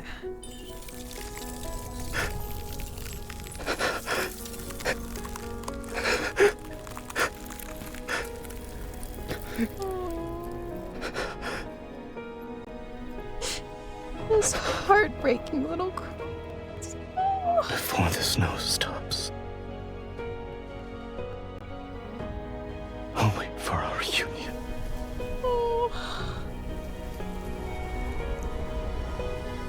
What the heck, man? You gotta rip my heart out like that. As the last ray of sunlight passes over the frozen two winters, no one witnesses the peeling of dark blue gaze in time's winds, or the crumbling of clay tablets that recorded a glorious past. No longer do devout worshippers chant the goddess's mighty name and glory, nor does anyone listen to the loving words the deity whispered into the hidden corners of the universe. Pure white swirls down from above to blanket every sound and breath of life into the world. What was once the goddess has fallen into silence more enduring than death itself. With the cold and quiet, she waits for the next reunion with her beloved. At the end of the long tower's staircase, the angry spire erupts with brilliant radiance, and that light instantly devours the goddess's dwelling. The divine tower collapses and shall become one of the countless golden threads within the angry spire. The lonely deity will also step into eternity and become a silent watcher once more. Before the blinding white light fits Hills' gaze, he turns and glances upon this world. The golden Anzu spreads its wings, its brilliant golden feathers transforming in the wind and snow. They become as translucent as ice.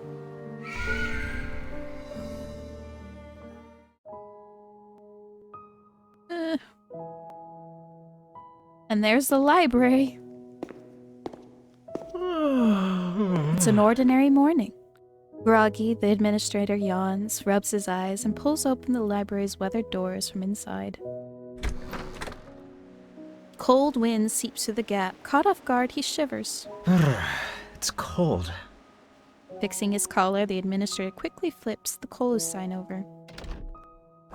Why is this here? He picks up the old book that somehow fell to the ground, dusts off the cover, and places it back on the shelf. Sound of footsteps fades away and silence returns to the library. Faint morning light shines along the window frame and touches the organized bookshelves. On a book's spine, a snowflake silently melts. Ugh. Man. The pain. Good grief. Pass by in countless worlds to reunite in this small realm. Oh, that's the realm that we had together. Man, that was just pain. Good grief.